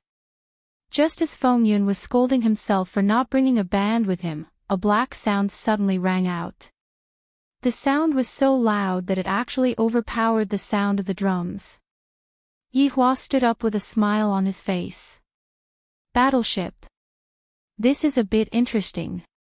I haven't seen this thing for a long time, I really miss it a bit. Mu Ran, who was at the side, also looked towards the sky with a taut face. The people from Tianliang's sect are here. Feng Yun raised his head and stared at the dark sky, his brows slightly wrinkled. This seems to be the sound of the battleship's horn. General. This should be the people from Tianliang's sect. Ding Wenba, who was at the back, reminded softly. Feng Yun really didn't expect that the people from Tianliang's sect would also want to get a share of the loot. Right now, I am still relatively weak, I cannot let Wuliang's sect discover anything. But to Xiaoyu, the more people the better, this way, it will be more stable. Suddenly, 10 enormous battleships surged down from the clouds. As if they had broken through the clouds, they brought along traces of clouds and mist. This kind of scene was very spectacular, and it was very ostentatious. The 10 battleships were arranged neatly, just like an enormous tortoise shell in the sky. The flag of Wuliang's sect was hung on the poles, and there seemed to be a lot of people standing on the deck. They were densely packed. At the start, these people were very excited, but after seeing the scene, they became astonished. From the sky, one could have a good view of Wushu Empire. The first feeling. The second feeling. The second feeling. The big. The third feeling. The long. Is this Wushu Empire? Is this still an empire? This is simply even grander than my Tianliang sect. Looking at this dazzling city and that towering palace, this is undoubtedly showing off my heroism. Especially that city wall, it is so tall, when people stand below it, they are just like ants. Ma Ji and Fang Meiying, who were leading the group, were a bit astonished. Hearing Yunting say it was one thing, but seeing it for themselves was another thing. At the start, they even felt that Yunting was exaggerating a bit, but looking at it now, they realized that Yunting was not exaggerating at all. Furthermore, Yunting even said it tactfully, fearing that he would hurt Tianliang's sect's morale. Elder Fang, this Wushu Empire is not ordinary. Ma Ji lightly stroked his beard and said faintly while staring at the man who was wearing an emperor robe on the city wall. Fang Meiying nodded silently. Elder Ma, we should be more cautious. Mu Ran is still in their hands. Yes, but it's a good thing that the Duchy of Gouda is here. Ma Ji smirked. Those people could be used as cannon fodder. Fang Meiying knew what Ma Ji meant, so she silently agreed. If it was really a trap, the ones who would die would be those ordinary people.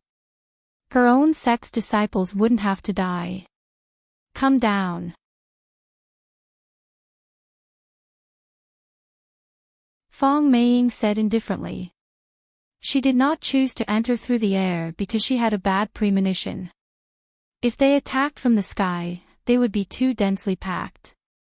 As long as they destroyed 10 of the battle arcs, they would be finished. Yihua looked at the battleship that was slowly descending, and a dense mass of people walked down from the battleship. The number of people walking down from the battleship was double that of the people in Gouda Principality. Looking at the battleship from the top of the city wall, the scene was indeed a bit spectacular.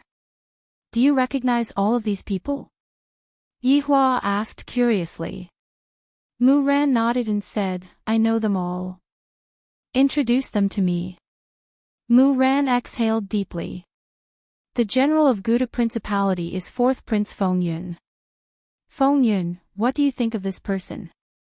Feng Yun is the most outstanding among the princes, and the king also has the intention to give the position of crown prince to Feng Yun. Mu Ran said respectfully. I understand now, this Feng Yun wants to come back and become the crown prince. His idea is not bad, just that, he doesn't use his brain. Yihua lightly leaned on the city wall and looked at Mu Ran with a playful expression. Mu Ran remained silent. This emperor is so smart, he guessed it so quickly. What about the people from Tianliang sect? Mu Ran said gravely, the people from Tianliang sect are my teacher, Fang Meiying, and Ma Ji, Elder Ma. Since your teacher is here, you have to persuade them, if not, your teacher is going to fall here today. I am not joking with you. Yihua said indifferently while looking down at the army that was not far away. With 300,000 people lined up, the scene is truly grand. However, it is useless to have so many people, I can deal with them with just a snap of my fingers. However, that is too easy for you all. Without any fluctuations in your hearts, how can you all display despair and fear? Hearing what Yihua said, Mu Ran was a little unconvinced and said lightly, my teacher is a rank 1 Do Huang, and Elder Ma is also at the peak of the King realm, he is also just a step away from becoming a Do Huang. Alright, stop explaining, in my eyes, they are all the same, salted fish. Yihua said indifferently. Mu Ran pursed her lips. This is the most boastful emperor that I have ever seen. On the other side, Feng Yun jumped down from his horse and obediently came to the front of Tianliang sect's army.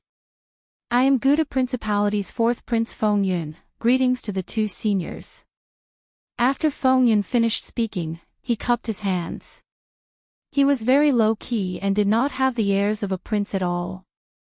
However, in his heart, he secretly swore, I will return this scene to you all sooner or later. I, Feng Yun, am a transmigrator with a system, the heavens have destined that I will become popular in the entire Kangluo continent. Ma Ji took a look at Feng Yun, then ignored him. On the other hand, Fang Meiying nodded her head towards Feng Yun, Gouda Principality sure is considerate. Of course, of course. Feng Yun lowered his head and replied while cursing in his heart. Afterward, Feng Yun felt awkward. The other party seemed to have stopped talking, and I have been lowering my head like this, it seems like I am a joke. Furthermore, I am doing this in front of 300,000 soldiers, I have truly lost all my face. Elder Ma, could it be that this is a trap? As a woman, Fang Meiying was rather vigilant. Ma Ji didn't act impulsively and said to Feng Yun, go and get someone to pass the message. Feng Yun didn't dare to say anything and directly obeyed the order. In his heart, he wished that he could get rid of these 2 fellows. After returning to his own camp, Feng Yun immediately called Xia Yu. General, what's the matter? Xia Yu shouted out respectfully. It's nothing big, I just want you to go and pass the message. Feng Yun said faintly, and his expression wasn't very good. Ah! Xia Yu cried out in surprise. Isn't this a big matter? This is equivalent to sending someone to die. Feng Yun's gaze turned cold, what? Are you thinking of disobeying a military order? I don't dare. Xia Yu hurriedly lowered his head and replied. Disobeying a military order would result in death, but passing the message might not result in death. This fourth prince is trying to get someone else to do his dirty work. If it's so vicious. Xia Yu didn't have any other choice and asked, "Fourth prince, what do I want to ask?" "Just have them hand over Mu Ran." "All right." Xia Yu rode on his horse and looked at the city wall in front of him. He had a strange feeling that he was going to die soon. Also, that arrow, just now, it said that those who pass the arrow will die. I wonder if that is true or not. You're tuning in to the LoveLore Library YouTube channel. We're so grateful for your support, and don't forget to subscribe to join us on this incredible journey through captivating stories. Your generosity through donations truly makes a world of difference, as it's the primary source of revenue that allows me to expand and enhance this channel for you. Thank you from the bottom of my heart for being a part of this adventure.